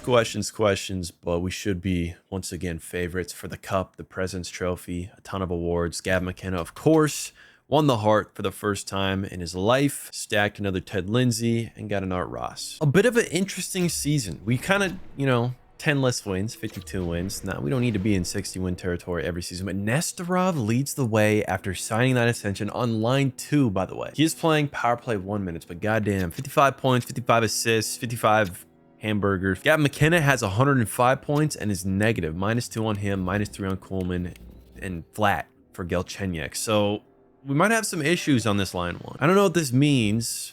I don't know how they're scoring this much and they're still a little negative, but might want to make some moves there. Christopher Bootland scores 58 points in his first season with us. I do like that. Quinn Hughes in a reduced role still has 44. He's also negative. We've got some holes showing for sure. And San Jose continues to be an absolutely terrifying team. If we didn't have McKinnon and Nesterov going off, they would once again have the top 3 players in the league. Hopefully we can fight against that a little bit. I don't know. We've got a number 2 offense, a number 6 defense, and then the first power play and penalty kill across the entire league. Let's do a speed run on this, see how far we can go. Penguins go up 2 rip on us. We do march into a little bit of a comeback and go up 3-1.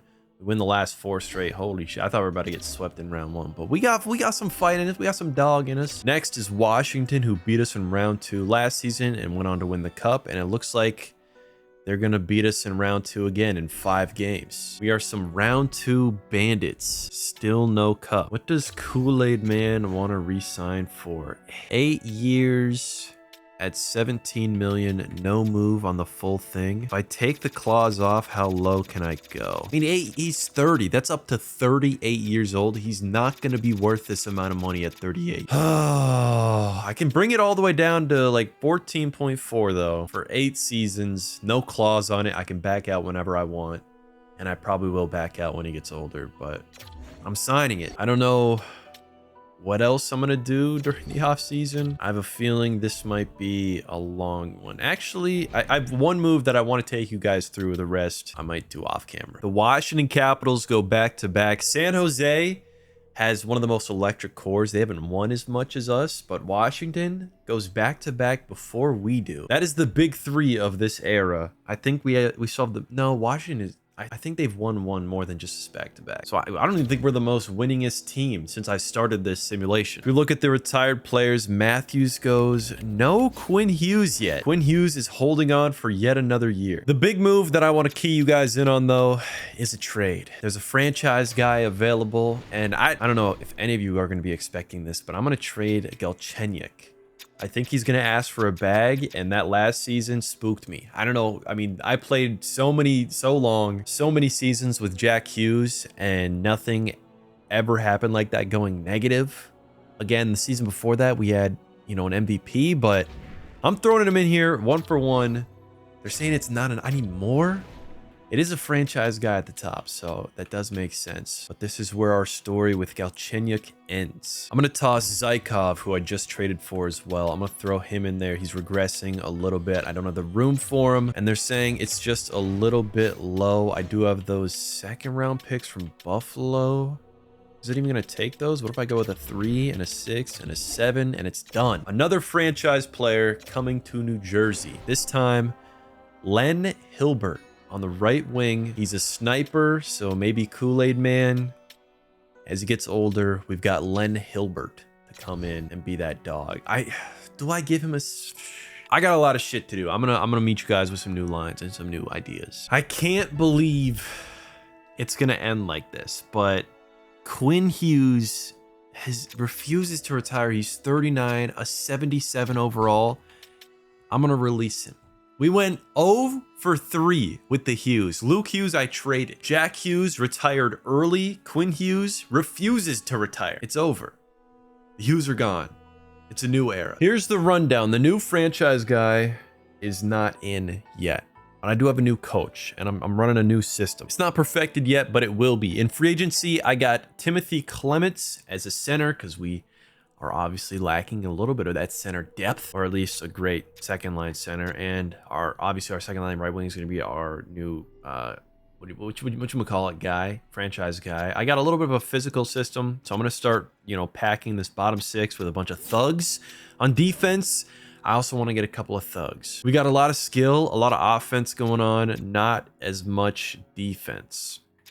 Noah Glenn, I re-signed for, what was it, 9.5 mil. I don't know how much time he's going to spend around here because that's a huge contract. And I have a ton of huge contracts on defense, including Brock Cripps. 8.9 on him. Some stuff is gonna have to get cut down here, but I'm going for a little bit of a retool. I'm gonna try and find our identity. I think Luke Gugliaro is gonna be part of that identity on the defense. Him and Bootland on the left side are gonna be our main offensive drivers. Albert Smits, we're gonna see how long he hangs around. By the end of this re-signing, he's gonna be like 34 years old. But he's been kind of underrated. I drafted him obviously the same year as McKenna. He's been there for every single win, every single Stanley Cup. Between the pipes, again, still a great tandem. But we're looking for a physical team now. My new coach, Martin St. Louis. The scheme fit isn't great. I'm going to have some conversations with the players, but he's a physical guy. His coaching style is teacher. I'm going to see what it's like if I bring that teacher style in deep. Obviously, that works better for young players, but I think with the retirement of Hughes and some other guys, you know, we're becoming a little bit of a younger team. Obviously, we want to compete right now, but I also want to see what this physicality with that style looks like. We're going to switch it up and get a breath of fresh air. I'm going to make one quick move before we sim the season. Dahlman for Hextall. Hextall a little bit younger and a center. Dahlman really just doesn't have a place on my lineup right now. Should just go, doesn't go 1-for-1. I need to sweeten it just a touch. The good old 6th and 7th rounder gets it done. We are back to 60 win form, led by Gavin McKenna in our new physical system. Him and the Kool-Aid Man have a great return to form, with Nestorov playing well as well. Fickle scores 81, and after that, it is a huge drop off. I did give a lot of minutes to, oh my god, Gugliaro, my rookie, scores 29 points. It's not great, but he's only 20. Hopefully we can see some big improvement out of him in the coming years. Chernyshov on line 4, 9 minutes per night. He gets 38 points. I do like to see that. And Sintala puts up what could very well be a Vezina season, and that is also in a contract year. Across the entire league, Denault gets 1 point above McKenna. Absolutely insane. If we go down a little bit, RJ Celebrini scores 100 points next to his brother Macklin Celebrini. We do pick up a Rocket Richard with a Nestorov. And in round 1, we have the Philadelphia Flyers. Look on the right, we have the #1 offense, defense, power play, and #6 penalty kill. But come on, if ever there was a year where we were going to win the cup, it would be this one. We beat Philadelphia twice to end the season. I don't even want to see a single loss. We should sweep here. And of course, we lose game 1, but we do bounce back quick and continue that streak with an 8-3 victory, only to go back further. We're down. We're one loss away from being out. Oh my god. We went all the way to 7 in round 1. We should be a Stanley Cup winning team right now. And we went all the way to game 7. Round 2, we have Pittsburgh. Hopefully this goes better. I can't believe we went all... Okay, clean. We got a clean sweep against Pittsburgh. It's about time. Our next matchup is the Boston Bruins. We're going to lose game 1, but bounce back once again, all the way back to the Stanley Cup Finals against the Edmonton Oilers in his first year of coaching. Martin St. Louis might be around. This system might be around for the long haul. Doing the first 3 games of the finals, we win all 3, 1 game away from the Stanley Cup champs, and we do it. A clean sweep, cup #4, right before the 5-year recap. Finally, we add 2 cups in the span of 5 seasons. 2 more President's Trophies as well, a couple of round 2 exits and a round 3 exit. But the biggest change is in our key players. Moving forward, the Hughes are gone. Gustavus Nestorov is a new key player, and before even touching the ice, Len Hilbert, our next franchise guy, is also going to be a key player. I'm not going to lie, I didn't mean to time skip on you here, but I went through the entire offseason. Only a few things happened of note on offense. Hilbert is in the lineup now. A couple of more free agency guys buying into the physical aspect of this team. Nothing crazy happening on defense. Between the pipes, though, Santala did win the Vezina. By the way, I think it was Kool-Aid Man who won the Conn Smythe. I don't think I told you that. But Santala wins the Vezina. He's up to a 91 overall, and he demands quite the price tag, 13.7 mil for 7 years. Now, after he's had such an amazing season and obviously been our best goalie, I'm not going to get rid of him, but there's no clause on this. He's 25 in his prime.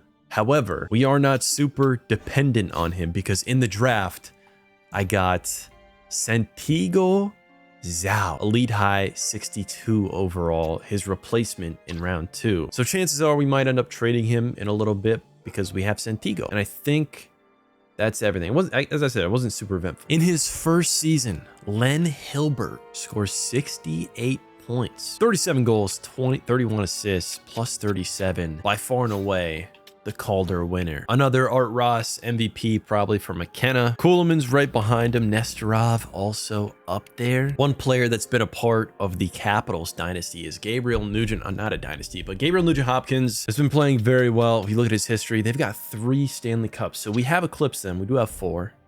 The most. But what I really want to do is go back to back a 62 win season, another President's Trophy, but I want to win in the playoffs. And that's what we're going to do. Washington Capitals, round 1.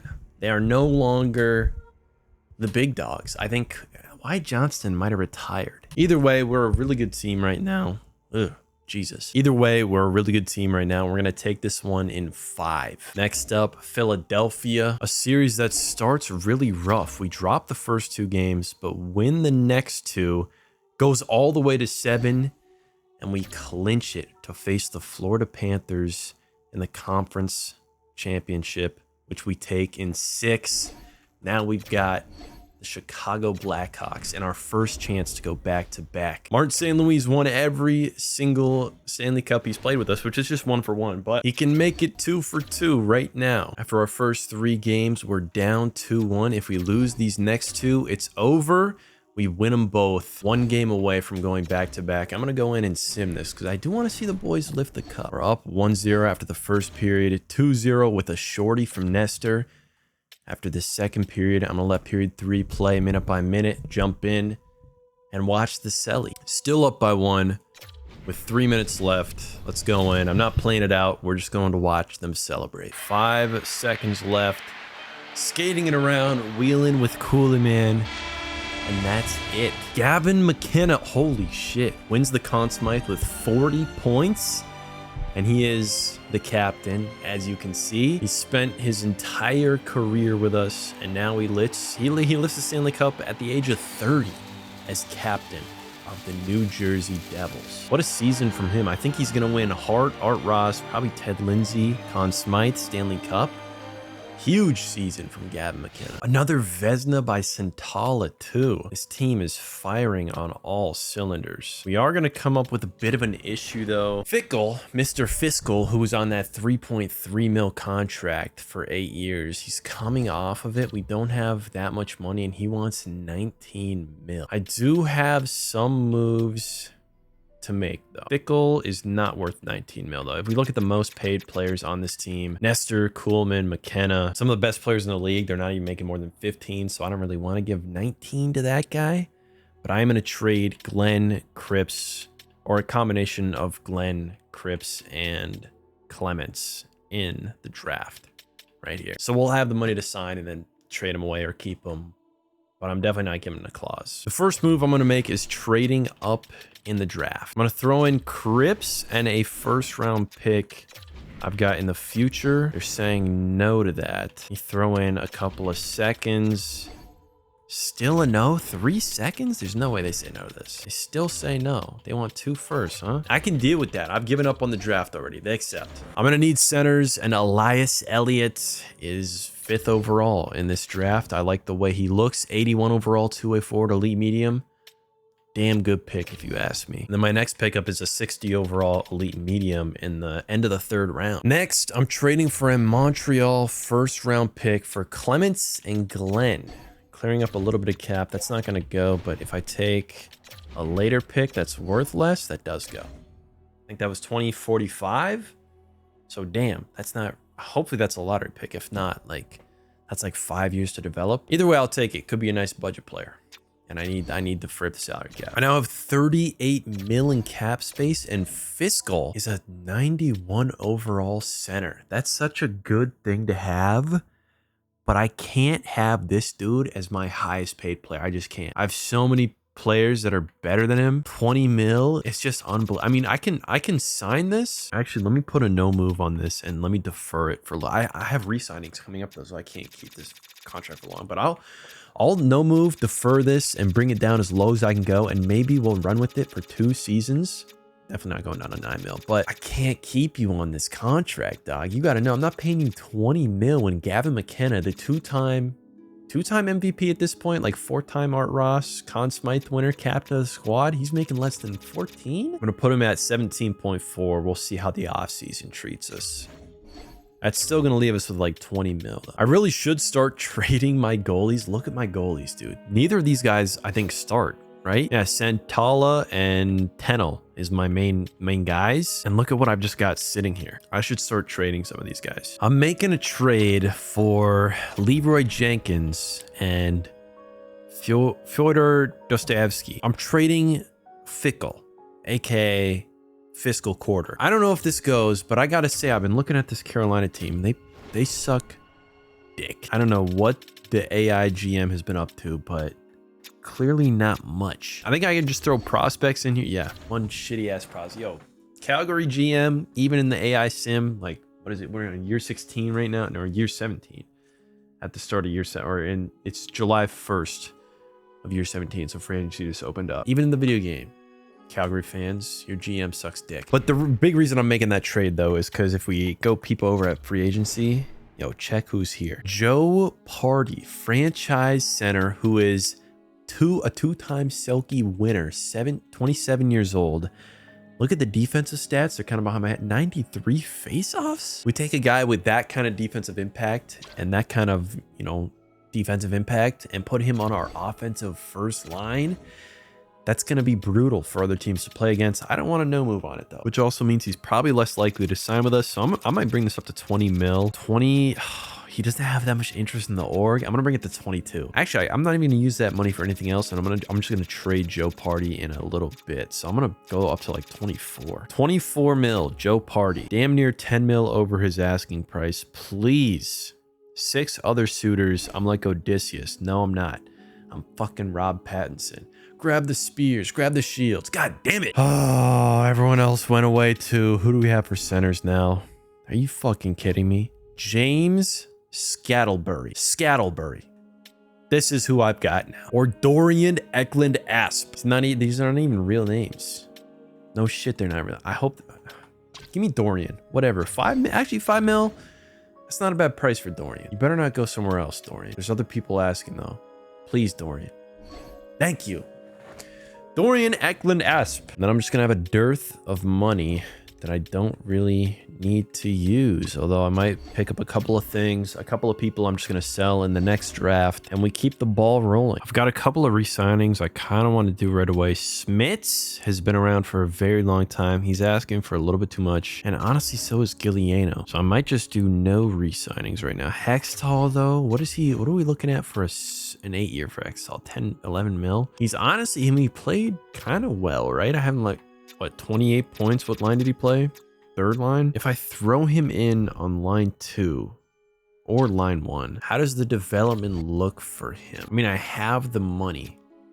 I feel like we throw 10 mil at him here for 8 seasons. 11.75 for 8 years. We're going to check up after 3 years before the no move clause kicks in.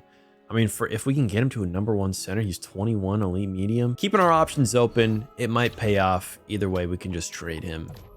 But he's elite medium, 21 years old, 85 overall. I did just re-sign Slavkovsky, which you didn't see, but let's go to the lines. It's a new day in the real world. It's been mere seconds for you, but check out the lines. We still have some issues at center. I put Eklund Asp on that 3rd line because I wanted to see if we can get some nice development on Dimitri Jenkins. I don't know if he's a long-term guy, but he's here for now. On defense, we got Bootland, Galliarno, the same stuff we're all used to. And I did already run through the regular season, during which we did not only win a President's Trophy, but won 66 games and set the record for the most points in a regular season by a team, 137. #1 offense and defense led by Gavin McKenna, who goes for an outlandish 120 points, 46 goals, shooting 20%. Absolutely electric from him. Nestor is great. Hilbert in his second season gives us 73 points. We take a quick peep across the league. This should be another MVP for McKenna, definitely another Art Ross. He's 6 points ahead of Kool-Aid Man and the next guy, and he's plus 86. By the way,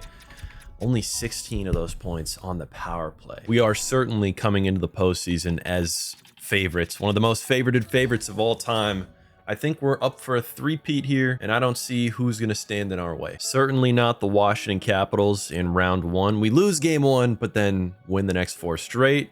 On to the New York Rangers. Another series in our favor. We go for another gentleman's sweep. We're going to play the Detroit Red Wings in the conference finals, and this looks like just a straight up sweep. It is. We've only lost 2 games up until this point, and we have the San Jose Sharks. These guys were kind of poised to be our ultimate rivals, but with the arrival of Martin St. Louis and a kind of second late breakout of Gavin McKenna, we're up 3-0 by the way. We are the dominant team. That's a clean sweep. We either just tied or broke the record that the Gretzky's Oilers had. I think they were, I don't know if they were 16-2 or 16-3 was their best playoff record. We just went 16-2. A nice little three-peat for Martin St. Louis. He's won every single year he's been with us. This does lead us into a very high pressure offseason where we've got a lot of contracts needing to be signed and not the money to sign all of them. I think as far as who I'm building this team around, it's Bootland is my only untouchable defenseman. Obviously my franchise wings. Leroy Jenkins, I don't know if he's around for the long haul at center. Guillermo was supposed to be my next Quinn Hughes, but I kind of like Bootland better. Guillermo wants a lot of money. Hextall played pretty well. I don't know if he played almost $12 million worth, but he's still only 22. I think I trade Archibald and Hemming. Actually, I'm going to rip quite a few trades. And I think the first one is going to be Guillermo. I'm going to try and replace him in the draft with a different defenseman. And I think I can get everyone back if those are the moves I make. Chernyshov has been with the team for a long time, and he just gets, I mean, he's like the perfect fourth liner. Yeah, okay, I know my moves. Guillermo, trading him, a couple of other guys, a couple of goalies. I'm getting some high picks, and I've got my plan.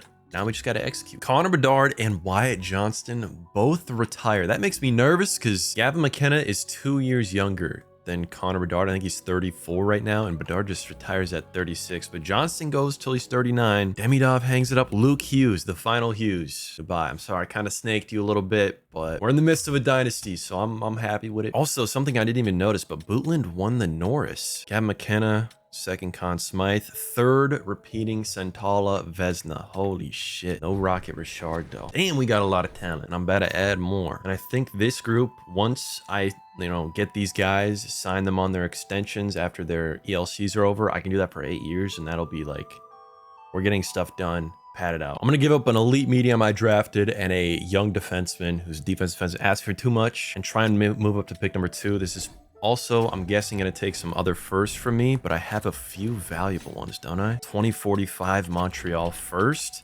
I'll throw that in. Still not enough. I just got to throw in my first. 2 firsts on this. Still not there.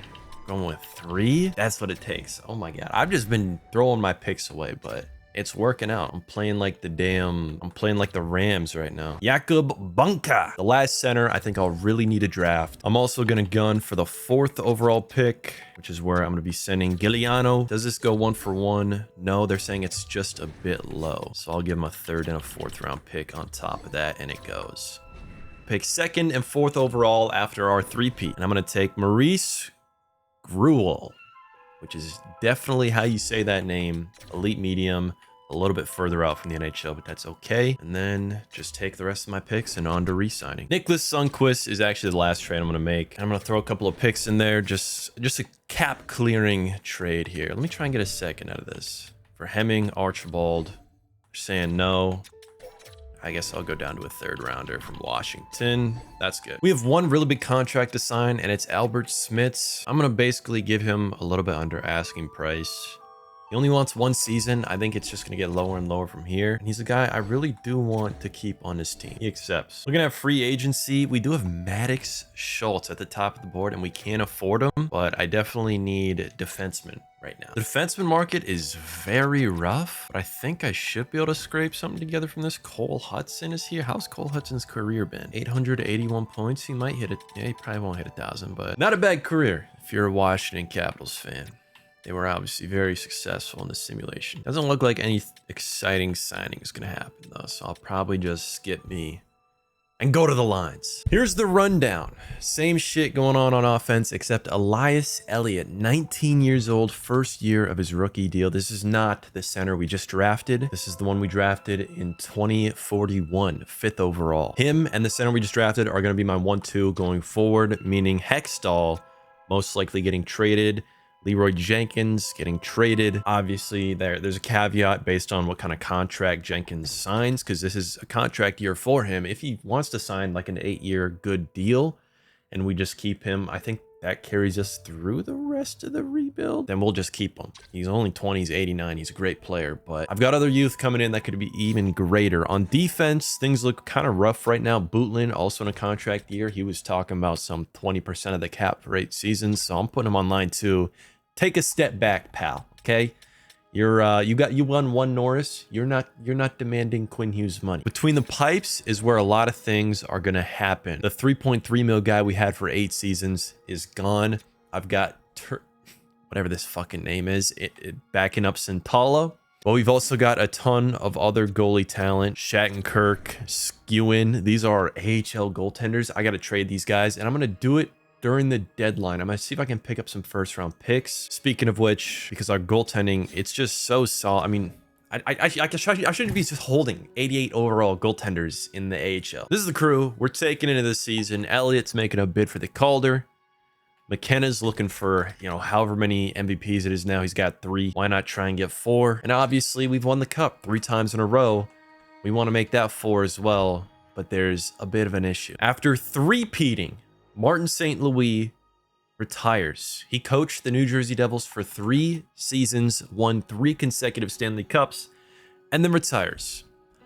Matthias Kalinka is like the closest thing I could get to him with the physical coaching style. I don't exactly know how this is going to work. We might see a bit of a drop off. He's not as good of a coach, but he's only 50. Martin St. Louis was like 63-ish when we picked him up, so he's obviously going to retire. Or it's just like a rotating door until I find someone with a scheme I like who actually works with my players. But for now, let's go to the deadline and try and get some first round picks for these tendies. We are in the trade deadline. First thing I'm going to do is just use the trade finder, see what this comes up with. St. Louis, 3rd rounders. No. How about for Shattenkirk? No trades found. All right, we're going to have to shop them around a little bit. I don't know about first, but there should be some teams out there who really need a goal. Looks like Vegas kind of wants one. They don't really, their firsts are kind of expensive though. They're not really like a competing team that wants to get a goalie for a first that's gonna be late. So I don't know if we're gonna be able to get a first round pick from them, but I'm definitely gonna try. Doesn't go 1 for 1. I think I have other prospects I can throw in though. Jack Labubu and Mikhail Axelson. Does that move the needle? Not enough. Now I'm gonna throw a couple of my picks in here. I'll throw a 2nd rounder in. Still not there. How about a 3rd too? I don't think I'm gonna be able to get a first round pick. Take everything out. I'll take a 2nd rounder or 2 2nd rounders. They're still saying no. A 2nd and a 3rd. There it is. I don't think we're going to be picking up any first round picks. That's okay. This is long overdue. Next, I'm going to Boston. They don't have a 2nd until 2045. I'll just do this for 1 second. They're saying no. If I throw a 4th rounder in here, still no. There's no way. Shattenkirk is just useless. No team. There it is. I had to throw picks in there. Oh my God. That was not great. But now it's out of my mind though. New coach and a little bit of a worse season. We still are the best team in the league. Another President's Trophy for us, but Gavin McKenna does not mesh super well with the new system. I mean, 90 points, definitely not terrible, but coming off of like back-to-back 120s, definitely not his finest work here. Elliott plays amazing in his debut season. Smits scores 59 points. Bootland 58. Our defensemen are playing pretty well. Of course, we've got like the best goalie in the league, but is that gonna be enough? This is uncertain. There are chinks in our armor that have formed from, oddly enough, our head coach and his vacancy. I don't know if ever in real life a head coach would leave after going back to back to back, but ours did. We have Washington in round 1 again. Not a team we fear despite the new system.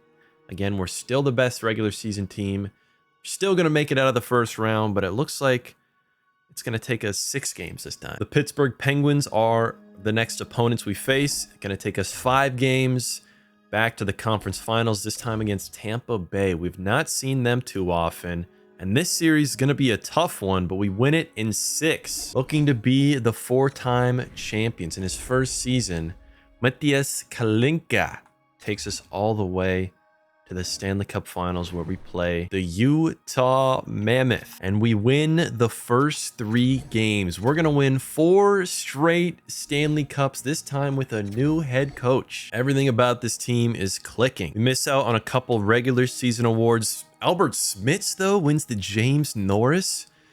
Elliott gets the Calder, another Conn Smythe for McKenna. That's 3 straight. Our Kool-Aid Man won the first one on our run, and then McKenna has won the last 3.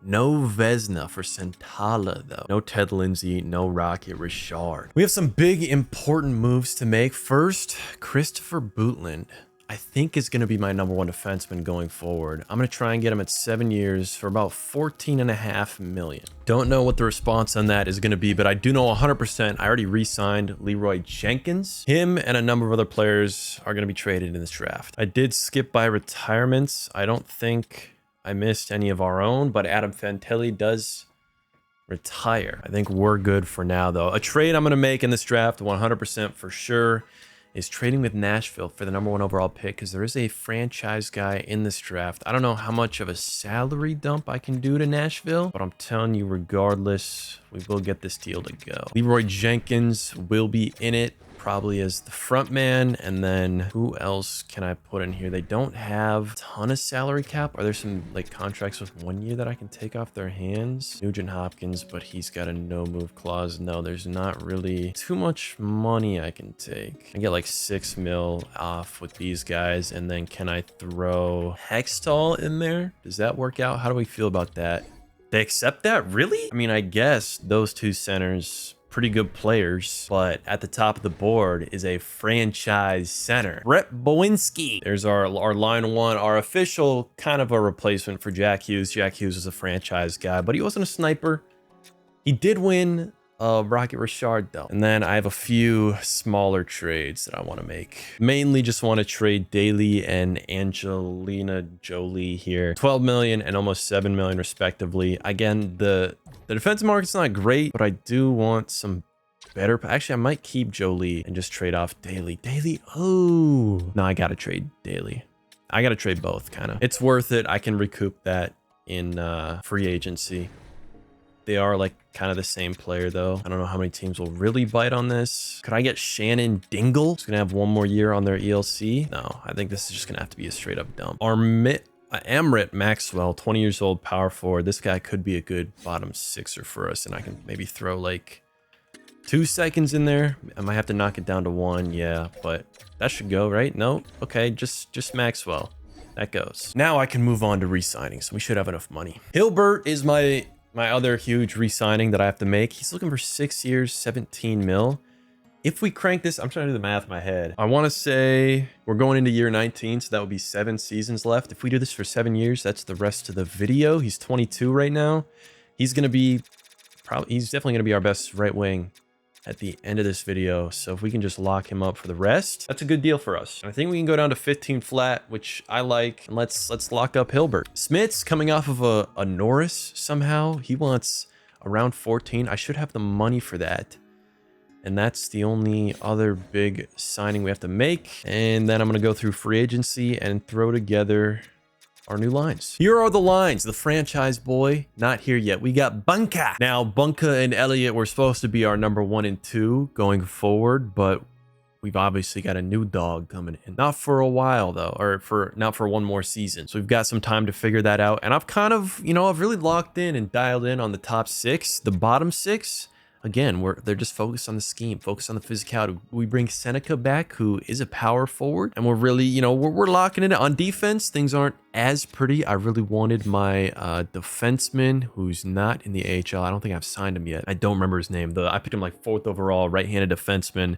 He's gonna be up here soon, but for right now, I got Keaton Verhoff in free agency. The defensive market, as always, in the future, it gets super duper brutal. We still have like by far the most talented team in the league, especially between the pipes. 92 overall Sintala, he's great, and Zhao is ready to take over and make some jumps. We're gonna see how good he can get and how fast, because I don't know if I want to give another contract to Sintala. We're gonna see what that looks like. He'll be 32 by the time that happens.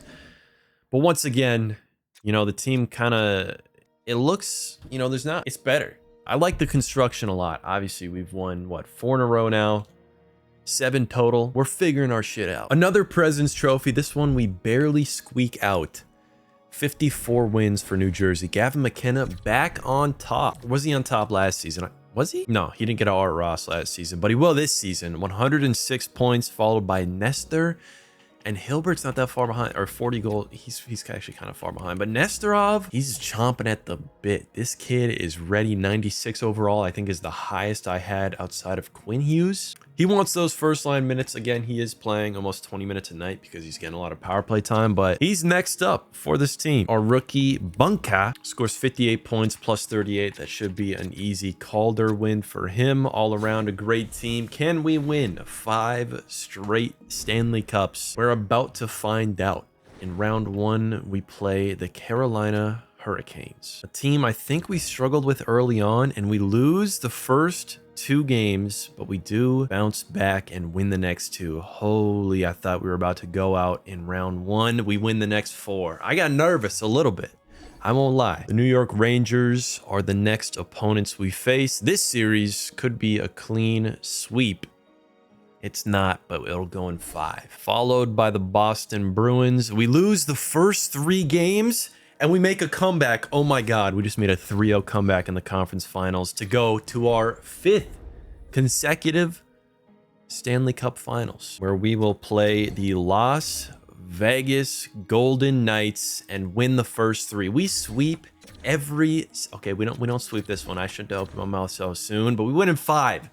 We always dominate. It's our conference is just harder, and then I don't think we've lost in the finals yet, have we?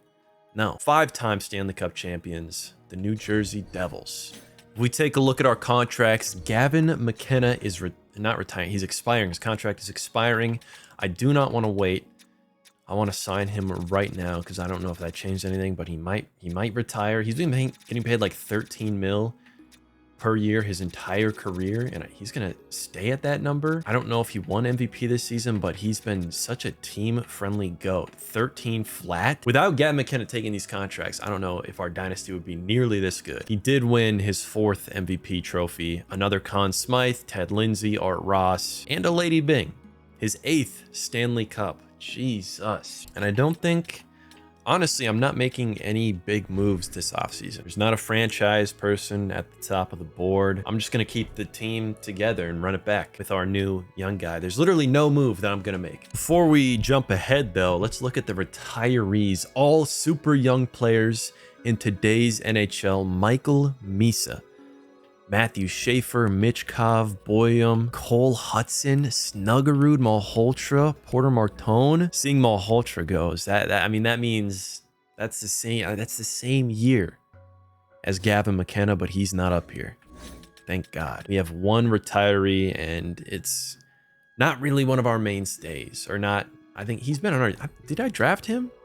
No, I traded for him. He played 2 seasons. Or picked him up in free agency. I don't even know. It's not important. Same team, running it back next season. Holy shit. I'm still going to be running back basically the same team, but Elias Elliott turns to franchise potential. Bunka is elite high. Bohinski, the guy I just got, already a franchise. In the span of like how many seasons? We now have like one of the greatest center cores of all time. 19, 20, 21, 2 of them franchise, 1 elite high. And look at this, Elliott, I'm re-signing right now for the rest of the video. Look at this contract, 11 mil? And I can bring this down? Oh my God. This is so good. This is so good. We're so good. We're so back, but we were never gone. 8 cups in a row. At least 3 more this video. Here are the lines. I think offensively, like, yeah, McKenna's gonna retire soon. Kool-Aid Man also gonna retire soon. But I do think that I can kind of just put a cap on this and ride most of what I got out for the rest of the video. Nestor, Elliott, Hilbert, Browinski, Bunka. Get one more guy outside of them, and that's a top 6 for the future. Again, maybe McKenna goes to, you know, his 40s, or Kool-Aid Man go to their 40s, and we don't have to worry about, you know, getting another guy. But either way, like, the offense is good. The defense, on the other hand, it's been struggling a little bit. Bootland is here. He's our number 1 guy, but we've also got Maurice Gruel, another offensive defenseman who's joining the fray. He could be a nice boost, but we're struggling a little bit. That being said, a lot of these guys are just great defensively, which I was kind of missing out on earlier. So maybe we don't really need that high-end talent. Between the pipes, Santala is still goated, and Santiago Zhao has now hit it. He's got a little bit of an extension for 2 more years for around $1 million. We're gonna see what contracts look like. We obviously don't need both of these guys, and if we can't get Zhao to perform at a level that Santala has for less money, then we take that. And we're looking for our 6th cup in a row. Another President's Trophy, this time by 1 point. Gavin McKenna once again leading the way on our team, but not across the league. Followed by Kool-Aid Man, Nestorov, Bootman, Bohinski. I feel like I haven't commented enough on the names of our players that we drafted. Like, obviously McKenna's a real person. Kool-Aid Man, I don't know. Maybe that's a real person. Kuhlman, Nestorov, Bootland, Bohinski, Hilbert, Bunka. This is kind of some whack-ass names. Bohinski definitely has a Calder season, though. Across the league, I don't think we're winning too many awards. McKenna is... I mean, that's just because Denault had a wonderful season at 34 with 63 goals. What I really want to do is win my 6th consecutive Stanley Cup, though. That's going to start in round 1 against the New York Rangers, who we dismantle in not 5 games, but hopefully 6. Yes. And then we're going to continue on to Carolina, who we played last season, and we lost the first 2 last year. We lose the first this year, and hopefully that's it. It is. We win in 5. Going on to the Tampa Bay Lightning in the conference finals, who we have also played before. We win in 6. On to Edmonton. We've not won in the Stanley Cup finals yet. In fact, we rarely lose in the Stanley Cup finals. Up 3 rip. Can't pull off the clean sweep once again, and they do win 2 straight, taking this all the way to 6, but we win in 6. That is 6 consecutive Stanley Cups, and it has been 5 years. So let's go to the rebuild tracker. Through the last 5 seasons, the result has been the same every single time: a President's Trophy and a Stanley Cup. One of the most dominant stretches in NHL history. Our key players are basically our entire top 6. Too many players to individually list. I do want to make a note that our defensive talent has been a little dry as of recent, but it hasn't mattered. Kind of crazy to consider that we've won, you know, 6 consecutive and in the last 5 years, right? We won every season. My record is 7 with the Maple Leafs. I won 7 straight, so hopefully we can match and break that record.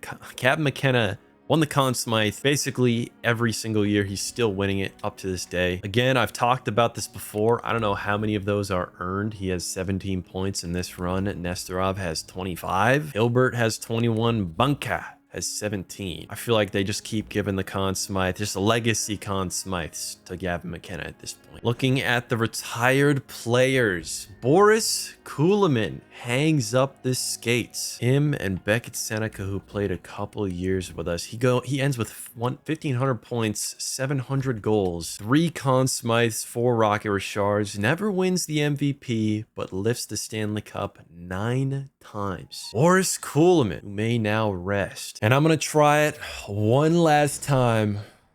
We're going up to pick number 1. Or I'm attempting to go up to pick number 1. Dallas has a ton of salary cap, and I've been hinting at this for a while, but I'm throwing Santala in here. 90 overall goaltender. I think Zhao is ready for the moment. I'm going to have to take a player off of Dallas, and I guess I can take One of their goaltenders. Also going to throw a defenseman unsigned prospect in there. I don't think that's going to go, but if I load this up with first round picks, can we get one last franchise wing? He's a franchise wing, by the way. I probably should have said that already. 3 firsties. If this doesn't go, it's not going to happen. It's not going to happen. Maybe, just maybe I could put a player in there. No, I can't. I don't have the trade value on another player down there. I don't really want to give up Bunka or any of my defenseman guys. I think this is it. I don't think I can move up to pick one anymore. We're just going to have to let him go. I am going to trade Santala, though. Who to? I do not know, but probably for a defenseman. There he is, Cole Zig. Another great name. Franchise medium, playmaker. Just wasn't meant to be. Can't get them all. I'm not lying when I say this deal is the best I could cook up. Santala does not have that much value. Craig Lowe and Len Teal. Some, you know... Not really even blue chip prospects. That's like the best I could get for Santala, which is crazy, but the deal is done. Re-signings, we still have Gavin McKenna, an 85 overall now. He wants 13 mil. I'm not giving up on him. He's pretty much the franchise GOAT at this point, and our salary cap is insane after losing the goalie contract and Kool-Aid Man's retirement. So 10.5 for 2 seasons is what we're going to agree to. And I'm going to have a lot of money for this free agency. We also have a couple of guys that I drafted in 2039 and 2043. Defensemen who will play actual minutes. Actually, Lots is not a new defenseman. I think I just had him RFA'd. Yeah, but I can pay that now. If I make a big move in free agency, I'll key you guys in, but otherwise... running some same stuff. I don't think I'm going to sign any of these guys, but I just want you guys to look at free agency. McClutcherson, Gilroy, and Giuliano are the top 3 guys. All 3 of them had some time in New Jersey, and that's what made them who they are. I make stars in this league, and maybe I don't pay them all the time, but that's because we're a goddamn selfless franchise. I make stars, and they're at the top of the league right now. I'm not going to pay them, though. Another day, another dollar, another season. Another holla? Nesterov and Hilbert get their chance to shine. Tomastik, I got in free agency, and I think Parat too are my free agency signings. And Colby Ivers, I don't know. A couple of guys I got in free agency, definitely Tomastik. I wanted to leave Bunka down a little bit. It's a contract year for him. I'm going to see what that looks like at the end of this season. But he played well last year. I will say Elliott, not really, he's franchise potential, but I don't think he went up a single overall. And he's definitely going to be playing with worse line mates. This line 1 should be amazing. It's also a contract year for Nesterov. He wants like 20 plus mil. Bowinski, maybe I should move him down because he's going to want a bag and a half, and because I've got Elliott already locked in, and I kind of want to prioritize that development. So that's a good idea, me.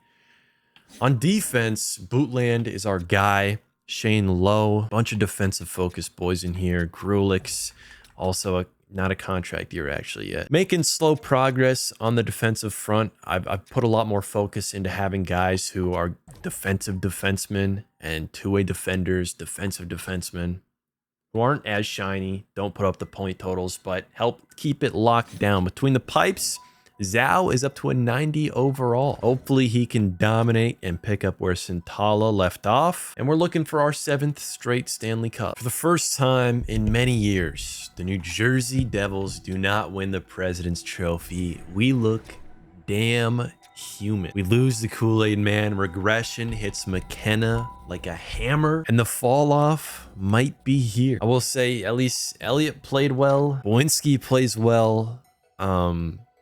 We're very talented. I don't know if we're 7 cups in a row talented, though, at this point. Zhao puts together 7 shutouts, which is a lot for us, and I guess I probably should have done this a while ago. But if we take a peek at the record books, Gavin McKenna holds basically every current record among players. He's played 20 seasons. He's 1 away from Martin Brodeurs all time. The most games played, almost the most goals. You take him a couple more seasons for that, but assists and points, he's far away. The best offensive player who's ever played for this franchise. And we're not there quite yet, but if we do take a quick peep at the all-time NHL records, this has been an insane sim. John Tavares has 1,000 goals, and so does Malkin. But if Gavin McKenna plays 1 more season, he should be top 5 in points, and he has a real chance to break 2,000 points. He's already top 5 in assists. Quinn Hughes is also number 2 on that list. It's going to be an interesting postseason.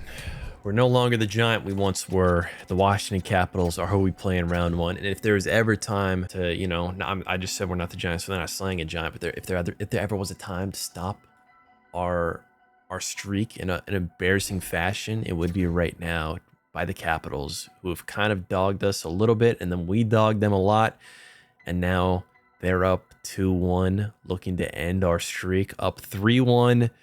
And I might have spoken it into existence unless we take it all the way to 7 and lose. I shouldn't have said anything, but we lose in round 1 to the Washington Capitals. This is going to be a tough offseason. Actually, no, it's not. I lied. Nestor and Bunka, I just have to re-sign them, and I have a ton of contracts that aren't really that good. A couple of guys I'm overpaying, especially defensively, so I'm going to just sell them, re-sign those boys, and throw together some new lines. We're kind of locked in on this core. I don't really have the value, the picks to make any drastic moves. I said he could have hit 2K points. He could have climbed the leaderboards more, but he doesn't. He hangs up the skates next to Celebrini and Stenberg and DuPont. Gavin McKenna, kind of the franchise, not really the franchise GOAT. The franchise skater GOAT. Gavin McKenna has retired. We have 4 seasons left, and I'm telling you, these seasons are going to start flying. As we get closer to that end, there's less moves that I can really make, because moves you make in this game that really help you win are made like 5 years in advance, and they pay off late. I don't have new guys coming into the league. I've been drafting that well. I've been focused on the drafts. I've been trading a lot of my first round picks because we're coming up on the end. So what we're running with now is going to be kind of what we run with. And that I've been doing that for a few years now. But I'm going to make, you know, miscellaneous signings, maybe a new guy each year. Maybe I trade that guy in the draft to pick up someone else and try and build value. But the large Machiavellian plots that I have in the back of my mind, they've all been plotted. This season, the big move I made was getting Brett Draper for $23 million for 3 seasons, but I'm going to trade him right away. There's a couple other big moves that I should probably key you in on, and they're all re-signings. Nestorov, 21.5 mil for the rest of the video. Bohinski, 12 mil for the rest of the video. Bunka, I got for 10 mil. Gruel, I got 10 mil on the rest of the bid, and I believe that's the last contract. This is our team. This is what we got, and we're going to run with it. Our streak got broken up at 6 cups, but with 4 years left, I think we can go 50% and get 2 more. That's our goal. From now on, 2 more Stanley Cups. A renaissance of the New Jersey Devils. 63 wins. Over 10 more than the second place Edmonton Oilers, led by Nestor. He truly comes into his own. Captain of this team, by the way, I don't think I said that yet. 137 points, 76 goals, 61 assists. That is a season and a half. Him, Hilbert, and Bohinski as the top line have potentially the best top line season I've ever had, even in the days of McKenna and Kool-Aid Man and Hughes. I mean, we never had 137 points. I don't know if we had 3 players in the top line that scored over 100 points. They're followed by Draper, who plays very well. Elliott, Bootland, very good performances. If we look around the league, I mean, Nestorov has like the best regular season of this entire video. He's over 20 points above the next place guy. Edmonton, by the way, a team that I haven't talked about much, but they've had some dogs. I don't think they've been as successful as San Jose and the Capitals were, or definitely not as much as we've been. But they've been a team out here. We have the best offense, 3rd best defense. We're 30% on the power play. Favorites to win the cup again, and I think if we can hold not even this form, but a form close to this, then getting 2 cups in 4 years should not be an issue. But it's tough. We haven't had a team that's, you know, been successful without Gavin McKenna. We go down 0-2 in round 1 against the Islanders. A little bit of a comeback. We win the next 2. And it looks like we're going to close it. No, it's going all the way to 7, and we do win. Some jitters. Nestorov's not used to being the front man. That was McKenna for a long time. Even though he performed in the regular season, he was a second line guy. The spotlight wasn't on him. And now it is. But is he ready? Columbus beats us in round 2. Nestorov is not ready to win yet. And I'm just going to do what I said in the draft. Trade the guy I just picked up. See if I can get anything else in free agency, or maybe I'll just run it back. Columbus does go on to win the cup. Now, if I can pull this off, I will. Lightning are all the way up to the cap. Can I take a little...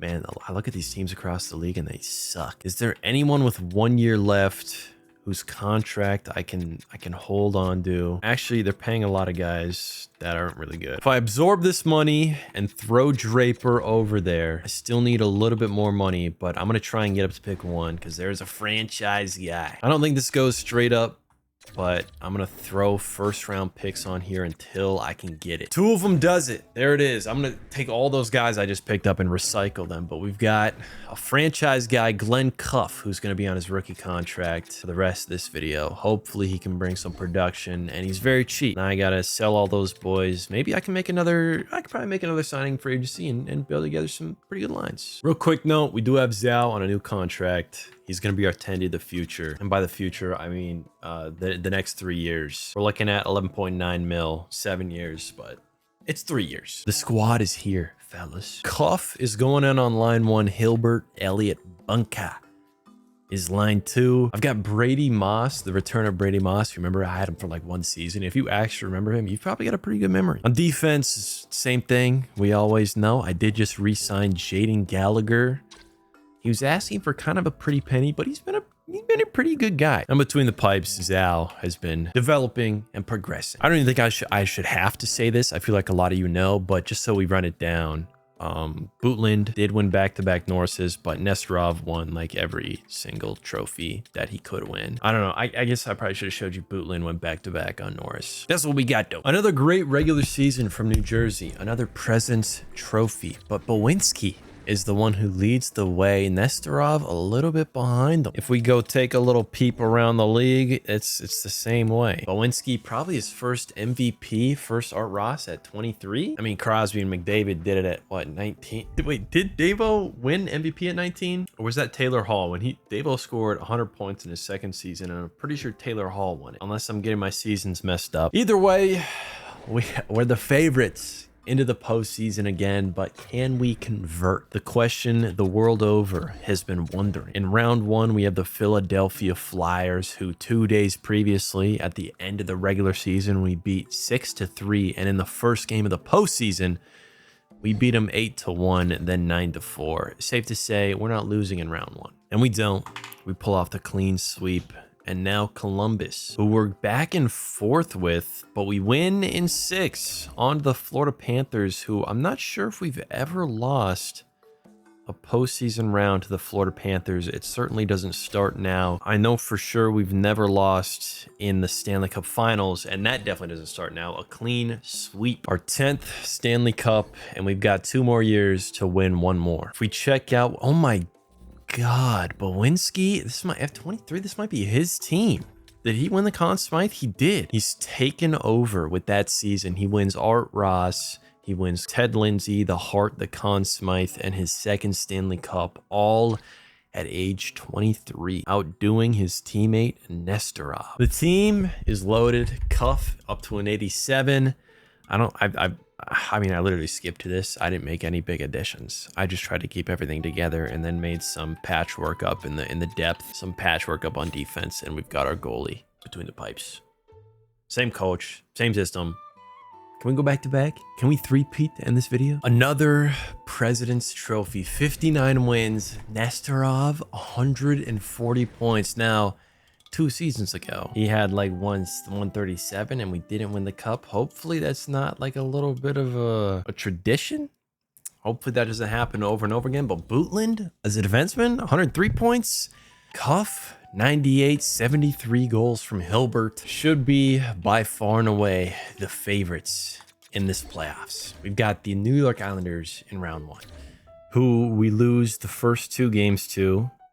Make that 3. I swear, are we gonna get swept by the New York Islanders after winning the President's Trophy and scoring 140 points from Nesterov, or are we gonna pull off this comeback? Oh my God, a 3-0 comeback to start the playoffs. We continue that momentum, not consecutively, but in theory into round 2. We win in 5, and the Buffalo Sabres are our conference finals matchup. I can't believe we just came back from 3-0 in round 1, and now we're back in the Stanley Cup Finals, this time against the Dallas Stars. I'm gonna let the sim take us all the way there after I have a combo with the coach, and it looks like we are once again, Stanley Cup champions. One game away in round one from this whole thing being over, but we catch fire and at the right time, and that's cup number 11. I'm bringing the same squad together, the exact same squad, and we're going to the playoffs next year. That's where I'm skipping to the playoffs. Same squad. It's time